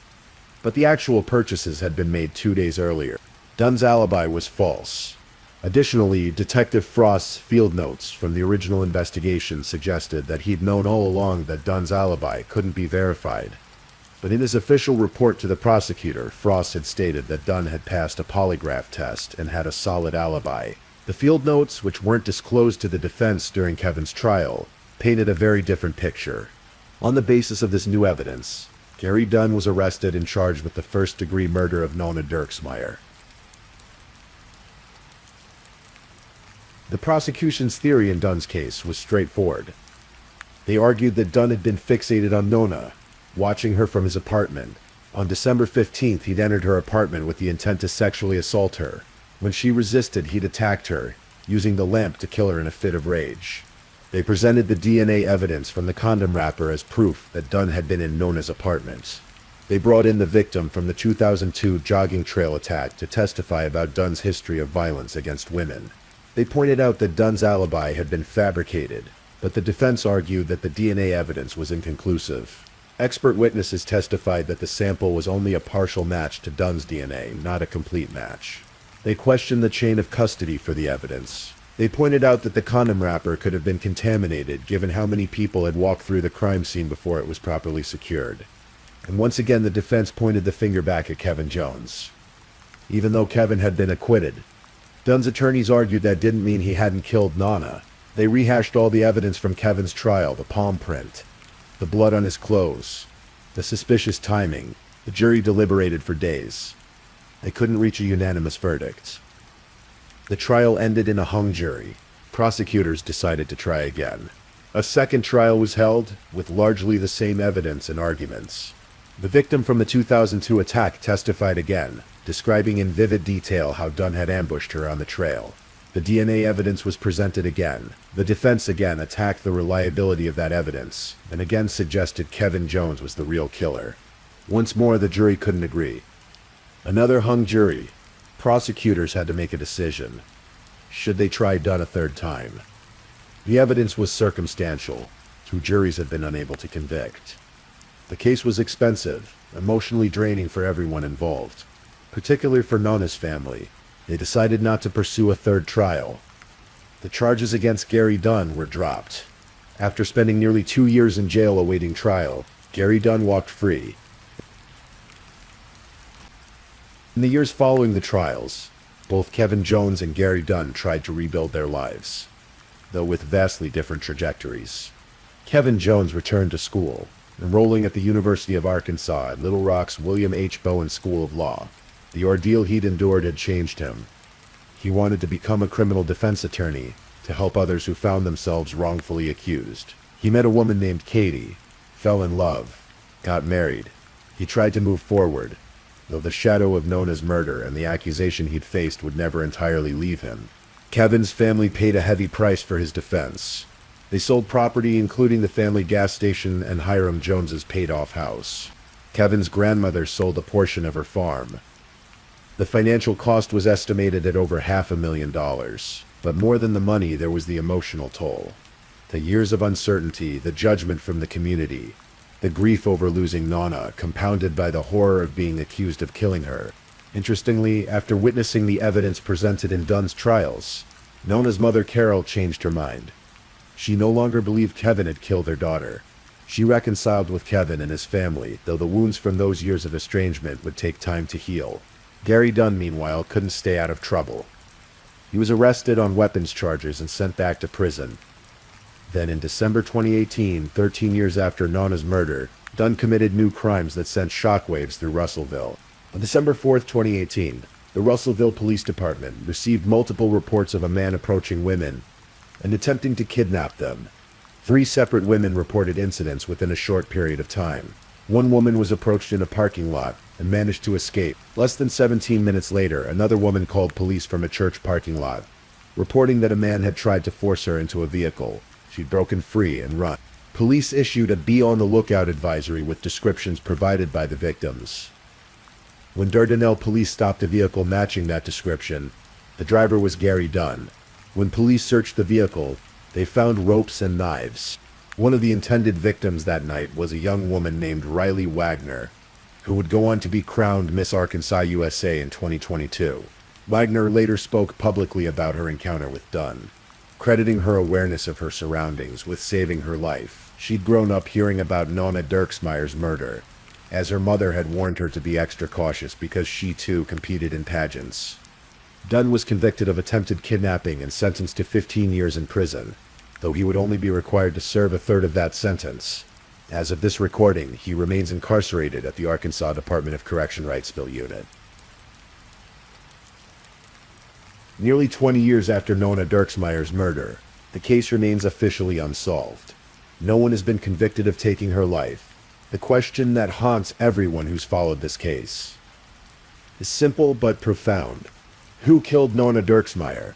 Was it Kevin Jones? As Detective Frost still believes to this day. Frost has stated publicly that he remains convinced Kevin was the killer, that a jury simply couldn't see past reasonable doubt to convict him. He points to the palm print, the bloody clothes, the suspicious timeline, the gut instinct that Kevin's behavior after the murder was too calculated, too deliberately establishing an alibi.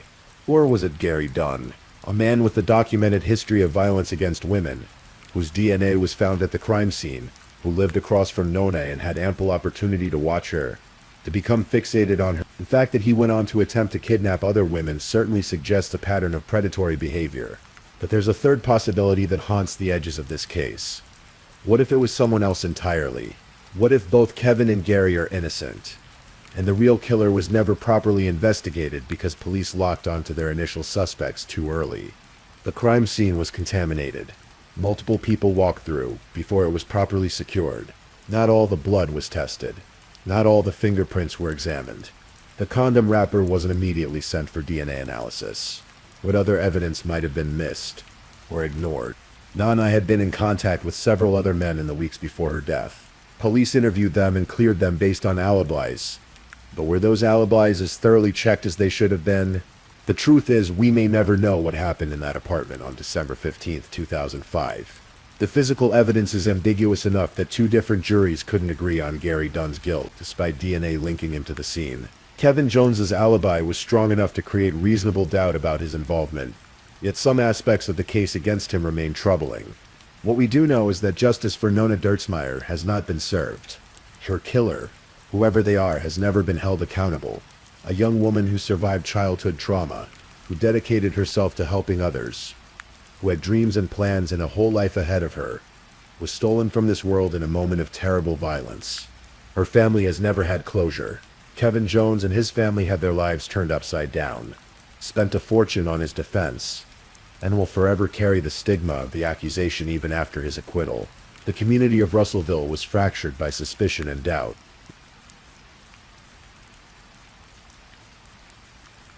Let's remember, Nona is more than just a victim, more than just a tragic story.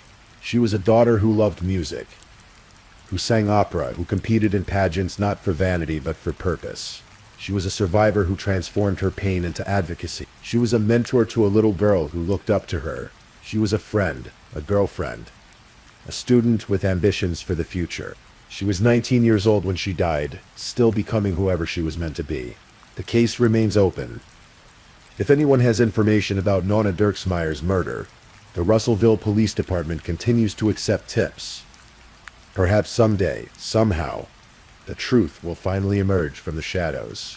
Until then, Nona's story stands as a reminder of how complicated justice can be, how evidence can point in multiple directions, how certainty can be elusive even when we desperately want answers. Please, if you're still awake, let's move on to our last story.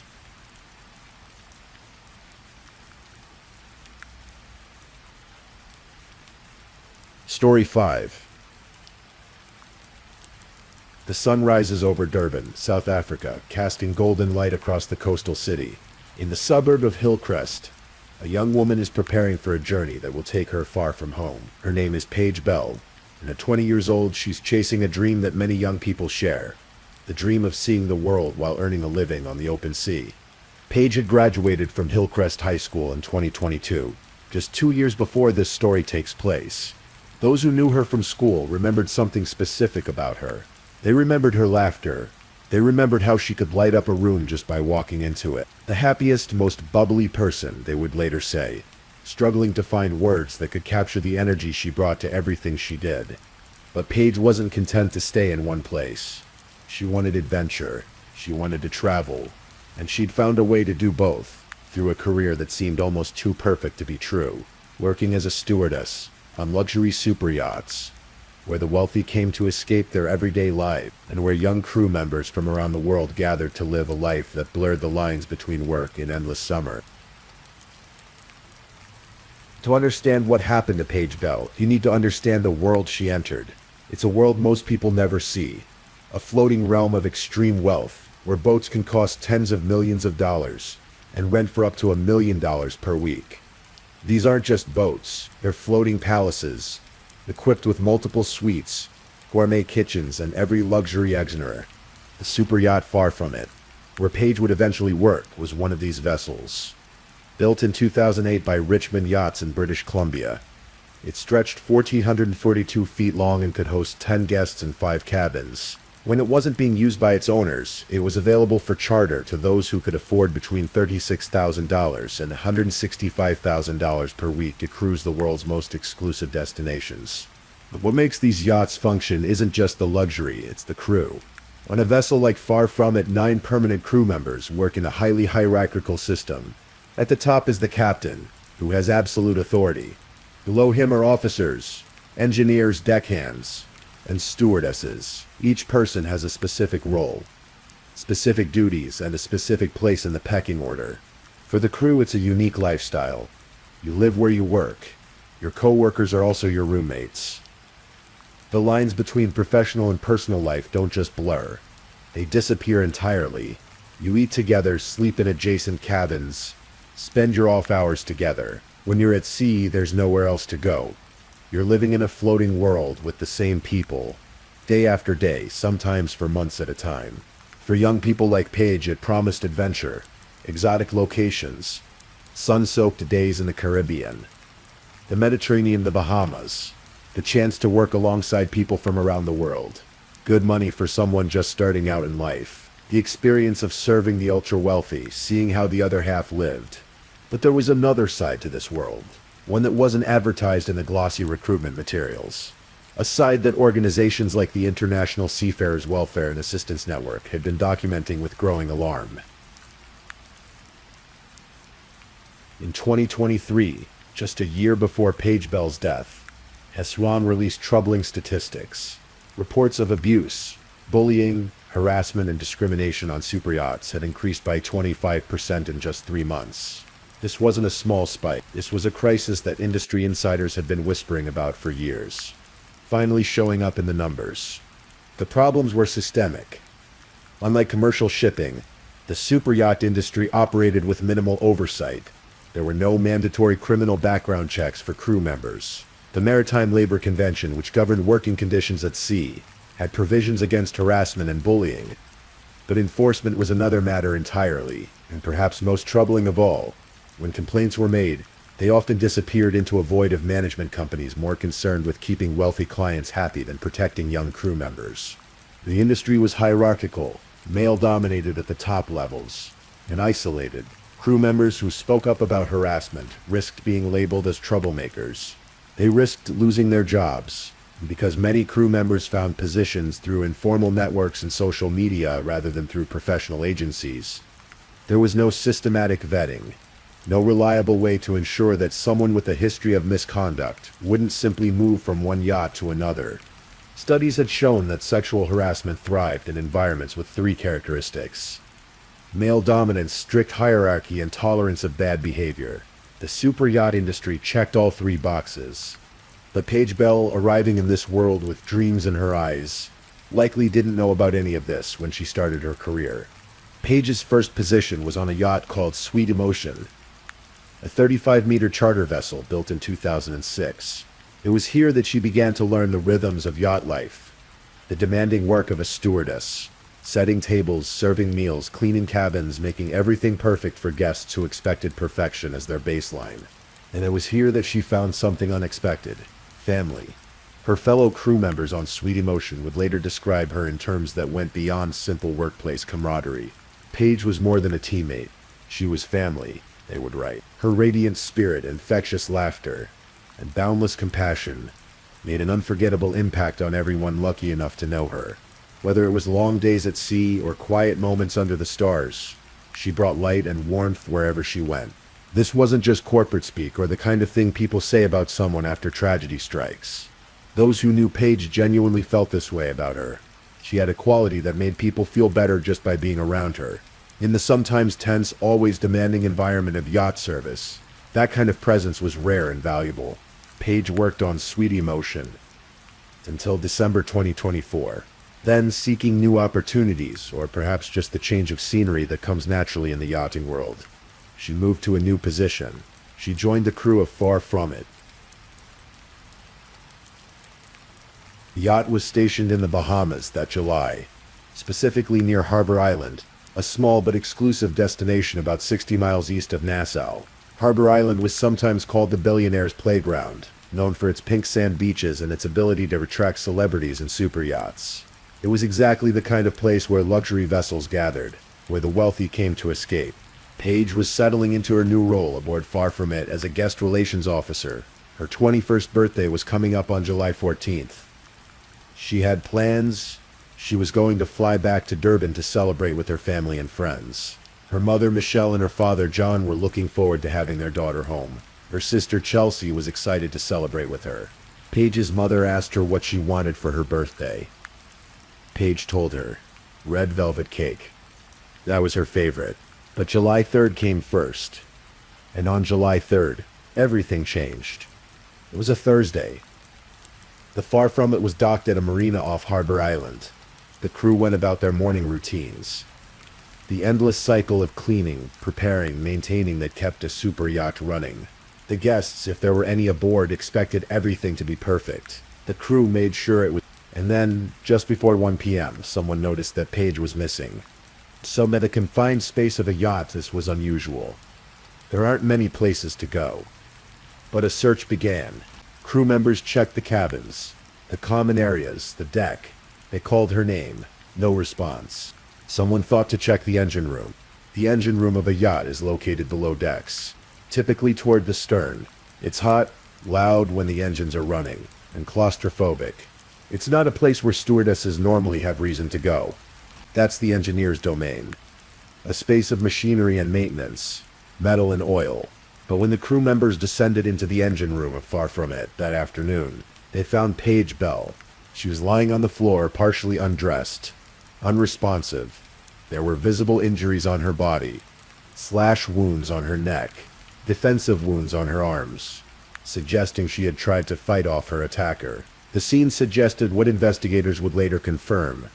Paige Bell had fought for her life, and next to her body was a man covered in blood. He had a knife in his hand. Both of his wrists were slashed. His arms were severely injured. He was conscious but bleeding heavily. His name was Brigido Munoz. He was 39 years old, a Mexican national who worked as the chief engineer aboard Far From It, the same man who worked in the very space where Paige's body now lay. The Royal Bahamas police force was called immediately. Officers arrived at the marina just after 1 p.m. They secured the scene, called for medical assistance, and tried to piece together what had happened. A local doctor arrived to examine Paige. There was nothing to be done. He pronounced her dead at the scene. Munoz was taken into custody. His wrist wounds were severe enough that he needed medical treatment. Police believed they were the result of a suicide attempt, that after killing Paige Bell, he had tried to take his own life, but failed. He was treated at a medical clinic, and then taken to jail. On the yacht, the remaining crew members were in shock. Some of them had worked with Paige before, either on Sweetie Amortion or during her brief time on Far From It. Others had just met her, but they all knew that something terrible had happened in the confined space where they all lived and worked together. Something that couldn't be undone. Word began to spread, first to management, then to crew and other yachts, then beyond the yachting community entirely. By the evening of July 3rd, Paige's family in South Africa learned that their daughter was dead. Imagine being Paige's parents in that moment. Your daughter is thousands of miles away, living her dream, working on a luxury yacht in paradise. And then you get a call that she's been murdered. John and Michelle Bell were devastated. So was Paige's sister, Chelsea. In a statement posted to Facebook, the family struggled to find words for what they were feeling. It is with broken hearts that we share the devastating news that our beautiful Paige's life was brutally taken from us, they wrote. As a family, we are doing our best to process this unimaginable loss. But even in their grief, they were clear about one thing. We will leave no stone unturned until the guilty is brought to justice. The practical realities were overwhelming. Their daughter's body was in the Bahamas. There would need to be an investigation, legal proceedings in a foreign country. They would need to arrange to bring her home. The costs were staggering, not just financially, but emotionally. On July 7th, Michelle and John Bell flew to the Bahamas. Chelsea wrote about it on social media. This evening, Mom and Dad are flying to the Bahamas to begin the painful process of not only bringing their baby girl home, but also seeking justice for the monster that took her life. The family described Paige's death as brutal. That wasn't hyperbole. The details that emerged painted a picture of violence, of suffering, of a young woman fighting desperately against someone stronger than her. Back on Harbor Island, the Royal Bahamas Police Force was conducting their investigation. They interviewed the crew of Far From It. They processed the crime scene. They tried to establish a timeline, a motive, an understanding of what had driven Brigido Munoz to attack Paige Bell. The question of motive was particularly troubling. What investigators learned suggested that this might not have been an isolated incident. Reports emerged that Paige had complained about Munoz before, that she had reported harassment, that the engineer had been warned about his behavior. This raised disturbing questions. If Paige had complained, what had been done about it? Who would she complain to? What warnings, if any, had been given to Munoz? Why was nothing done to protect her? These questions would become central to the broader conversation that followed. But in those first days, the focus was simply on establishing the facts of what happened on July 3rd. On July 9th, 6 days after Paige's death, Brigido Munoz was formally charged with murder. He appeared in the magistrate court in Nassau. The court denied him bail. His next court date was set for November 20th. Munoz's lawyer declined to comment publicly. The Royal Bahamas Police Force described their investigation as ongoing, but released few details. They confirmed that they had met with the Bell family during their visit to the Bahamas. They confirmed that they were treating Paige's death as a homicide and Munoz's injuries as an attempted suicide, but they did not release a motive. And that silence left people to speculate, to try to understand what could drive someone to murder a young woman they worked alongside. In the confined space where they both lived, Paige Bell's death sent shockwaves through the yachting world. This wasn't just another tragedy. This was a tragedy that exposed problems that industry insiders had been warning about for years. Within days, a petition began circulating. Jesse Frost, founder of a crew recruitment platform called CRAWA, launched a campaign demanding that criminal background checks become a legal requirement for international seafarers. The petition quickly gathered nearly 5,000 signatures. The argument was simple and devastating. How many times had crew members complained about harassment, only to see nothing change? How many times had people with troubling histories moved from yacht to yacht because there was no systematic way to track them, no requirement for background checks, no accountability? A new initiative called the Paige Bell Pledge was launched. They called for voluntary criminal, credit, and drug checks for all crew members.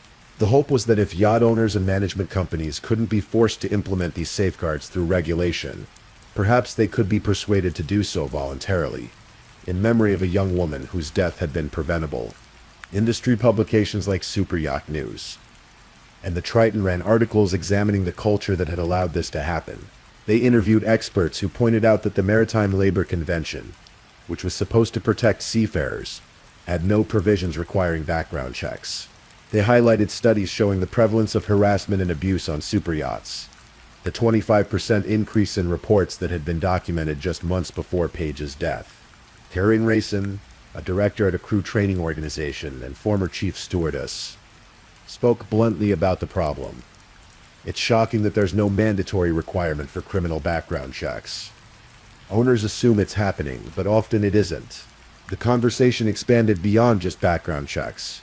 People began talking about the hierarchical nature of yacht work, the isolation of crew members, the lack of psychological safety that made it hard for people to speak up when something was wrong. They talked about the work hard, play hard culture, the normalization of alcohol abuse, the way perpetrators could hide behind excuses or simply move to a new yacht when complaints surfaced. They talked about how in an industry built on serving the ultra-wealthy, the comfort and privacy of owners and guests often seemed to take precedence over the safety of crew members. While the industry grappled with these broader questions, Paige's former colleagues on Sweet Emotion took action. They created a GoFundMe campaign to help the Bell family with the overwhelming costs of repatriation and legal proceedings.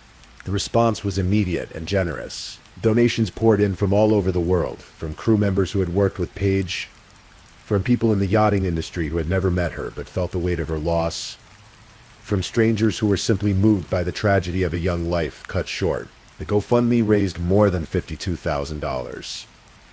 The page became a place where people could share their memories of Paige, express their grief, and offer support to her family. The tributes painted a picture of someone special, someone whose death represented not just a tragedy but a preventable tragedy. Back in South Africa, Hillcrest High School issued a statement. They described Paige as an incredibly special young lady who was the happiest, most bubbly person. They asked their community to support the Bell family, to donate to the GoFundMe, to remember Paige not just as a victim, but as a person who had touched many lives. Friends described her as a golden girl, someone who exemplified yachting, someone whose presence had made the difficult work of yacht service more bearable for everyone around her. One friend, Jenna Lovelace, spoke about Paige's dreams. Paige wanted the whole princess fairy tale, she said. Get married, have kids. She spoke to me recently. Her boyfriend, they spoke about getting married. Those dreams would never be realized. Paige Bell would never get married. She would never have children. She would never celebrate another birthday. Paige Bell's 21st birthday arrived 11 days after her death. It should have been a celebration. Instead, it became a memorial. Paige's mother made a request. She asked everyone who loved Paige, everyone who had been touched by her life, to do something specific on July 14th. Eat red velvet cake, Paige's favorite, and share a photo in remembrance. Around the world, people did exactly that. Crew members on yachts, former schoolmates in South Africa, strangers who had only learned about Paige through the news of her death. They posted photos of red velvet cake with captions about Paige, about remembering her light, her laughter, her spirit. It was a small gesture, but it mattered. It turned what should have been a day of celebration into something else. Not quite a funeral, not quite a birthday, but a moment when people around the world paused to remember a young woman who had died too soon and too violently. By this time, Michelle and John Bell had arranged for Paige's cremation in the Bahamas. They were preparing to bring their daughter's ashes home to South Africa. The investigation was ongoing. Munoz remained in custody, awaiting his November court date, and far from it, the yacht where Paige had died had left the Bahamas. It was now docked at Safe Harbor Marina in Fort Lauderdale, Florida. A new location, but the shadow of what had happened aboard remained. As weeks passed, the conversation about Paige Bell's death continued to evolve. It wasn't just about one murdered woman anymore. It was about all the women and men who had experienced harassment and abuse in the yachting industry, but never reported it out of fear or futility. It was about the systematic failures that allowed predators to move from yacht to yacht unchecked. Experts pointed out that the problem wasn't unique to yachting. It existed wherever you had isolated workers, strict hierarchies, and minimal oversight. But in the yachting industry, these problems were particularly acute because of the nature of the work, living and working in close quarters, often far from shore under the authority of captains and management companies that prioritized guest satisfaction above all else. The International Seafarers Welfare and Assistance Network reported that yacht crew were experiencing mental health difficulties and incidents of abuse, bullying, harassment, discrimination, and violence at rates double those of seafarers in commercial shipping. The implication was clear. The yachting industry wasn't just failing to address these problems. It was actively worse than other maritime sectors. Some management companies began to take notice. There were conversations about implementing better screening processes, creating clearer reporting procedures, providing more support for crew members who experienced harassment or abuse. But industry observers remained skeptical about whether these promises would translate into real change. The fundamental problem remained. The superyacht industry was built on exclusivity and privacy. Many yacht owners valued discretion above all else. They didn't want regulatory oversight. They didn't want mandatory reporting requirements. They wanted to enjoy their vessels without interference. But that privacy came at a cost, and Paige Bell had paid it with her life. As of this recording, many questions about Paige Bell's death remain unanswered. Brigido Munoz's trial had not yet taken place. His motive has not been publicly disclosed. The specific circumstances that led to the attack in the engine room of Far From It have not been fully revealed. What had happened between Paige and Munoz in the weeks she worked aboard the yacht? Had there been other incidents beyond the complaints that were reported? Why was Paige in the engine room that day? Was she lured there? Or did she go for another reason? These questions may be answered in court. They may remain mysteries forever, but in some ways the specific details matter less than the broader pattern they reveal. Paige Bell died because systems failed her. She died because complaints about harassment weren't taken seriously enough. She died because there were no mandatory background checks to ensure that the person working next to her wasn't someone with a history of violence. She died because the yachting industry prioritized other concerns: profit, privacy, the comfort of wealthy clients over the safety of young crew members working in isolated conditions. As the summer of 2025 turned to fall, Brigido Munoz remained in custody in the Bahamas, awaiting his November court date. The wheels of justice turned slowly, especially in cases involving international jurisdiction, foreign nationals, and complex investigations. The Bell family, back in South Africa with Paige's ashes, continued to grieve while also advocating for change. They had become unintentional activists, faces of a movement to reform an industry that had taken their daughter's life. They met with journalists. They supported the petition for mandatory background checks. They kept Paige's memory alive, sharing stories about her dreams, her laughter, her kindness. They did what grieving parents often do. They tried to find meaning in senseless tragedy. They tried to ensure that their daughter's death might lead to changes that could save other daughters, other young people chasing dreams on the open sea. Will anything change because of Paige Bell's death? It's too soon to say. The history of workplace safety reforms suggests that change often comes slowly, driven by accumulating tragedies until the pressure becomes impossible to ignore. What's clear is that Paige Bell's death exposed problems that the yachting industry can no longer pretend don't exist. A 125% increase in harassment complaints, the lack of background checks, the failure to protect crew members who report problems, the toxic culture that prioritizes hierarchy and discretion over safety and accountability. Organizations like IWAN continue to operate helplines for crew members in distress. The Yacht Crew Help Service provides free, confidential, multilingual support 24 hours a day. These services document an ongoing crisis, a steady stream of people working in an industry that hasn't done enough to protect them. But documentation isn't enough. Statistics aren't enough. Even tragedies like Paige Bell's death might not be enough to force the fundamental reforms that activists are calling for.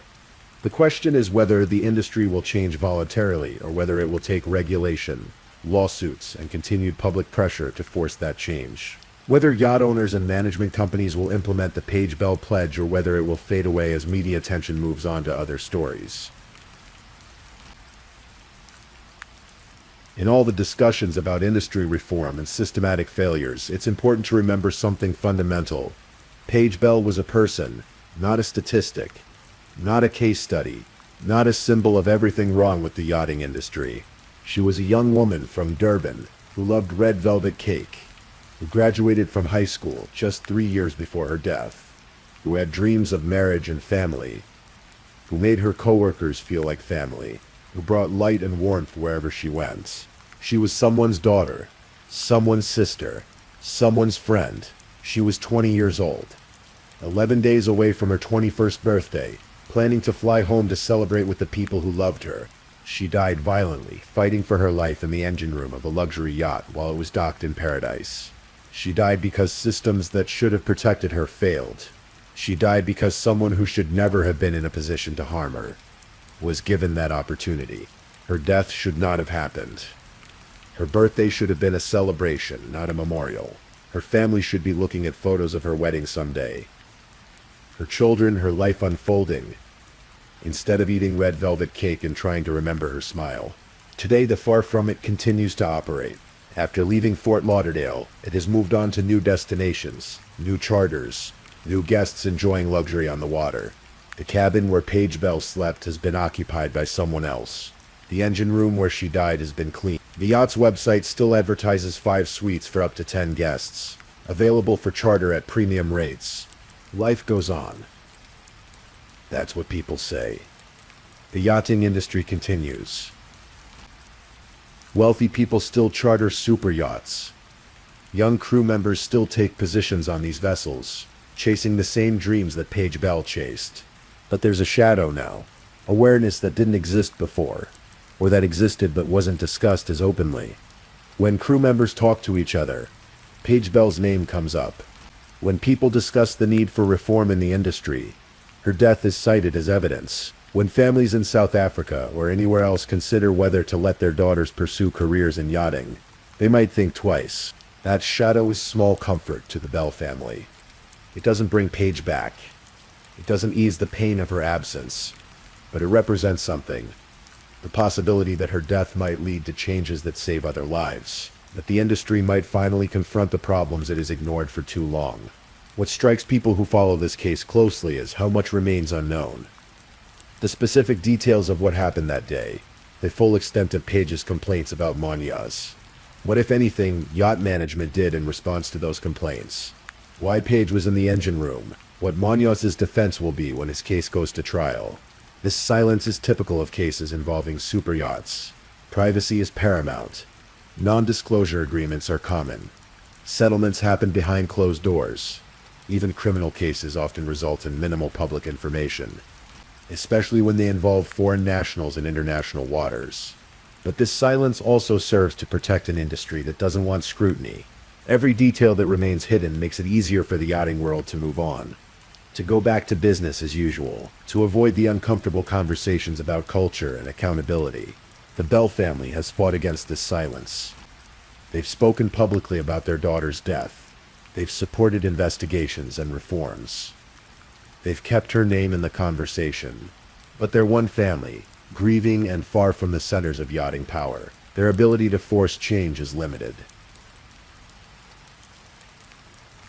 Brigido Munoz will face trial. The legal process will unfold. There may be more details revealed, more understanding of what happened on Far From It that July afternoon. Or there may not be. Sometimes trials clarify everything. Sometimes they leave more questions than answers. Whatever happens in court, it won't bring Paige Bell back. It won't give her parents their daughter. It won't give her sister her sibling.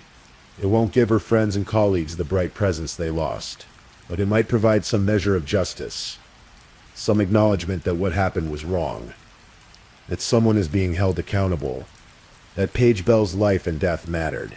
Beyond the trial, the questions remain. Will the yachting industry reform itself? Will mandatory background checks become standard? Will management companies take harassment complaints more seriously? Will there be better support systems for crew members in distress? Will the culture change? Or will Paige Bell become another name in a long list of tragedies, remembered for a while and then slowly forgotten as the industry continues on its course? In South Africa, Paige Bell's family continues to grieve. They have their memories, their photographs, their stories. They have her ashes brought home from the Bahamas where she died so far from everyone who loved her. They celebrate her birthday each July 14th, eating red velvet cake and remembering. They talk about her dreams, her laughter, her boundless spirit. They try to hold on to who she was. Not just a victim, but a vibrant young woman full of life and hope. Hillcrest High School remembers her as one of their own. Her former colleagues on Sweet Emotion remember her as family. Friends remember her as someone who made their lives better just by being in them. These memories are precious. They're also fragile. Time passes. People move on. Other tragedies occur. The news cycle turns. Eventually, even the most shocking stories fade from collective memory.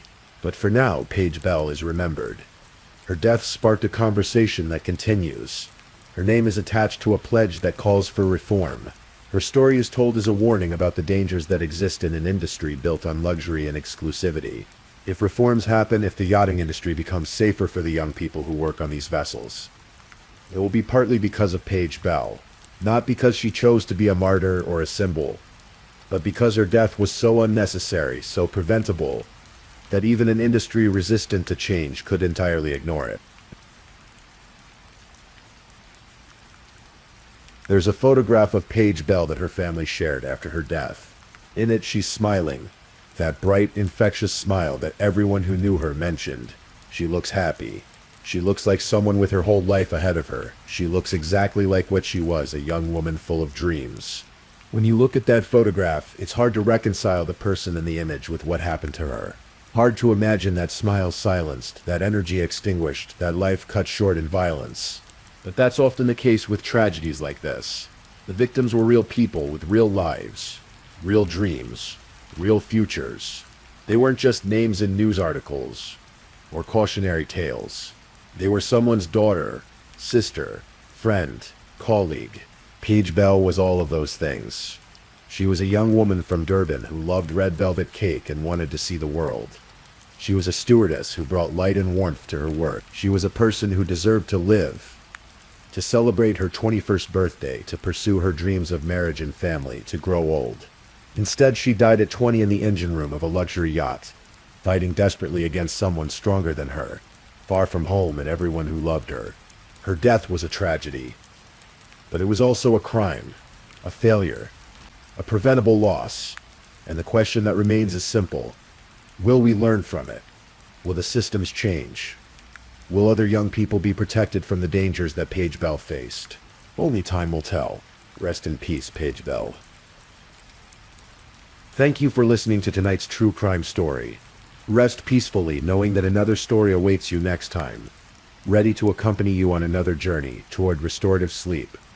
But if you're still awake, don't forget to like and subscribe so you don't miss our next true crime stories. And until next time, stay safe and take care.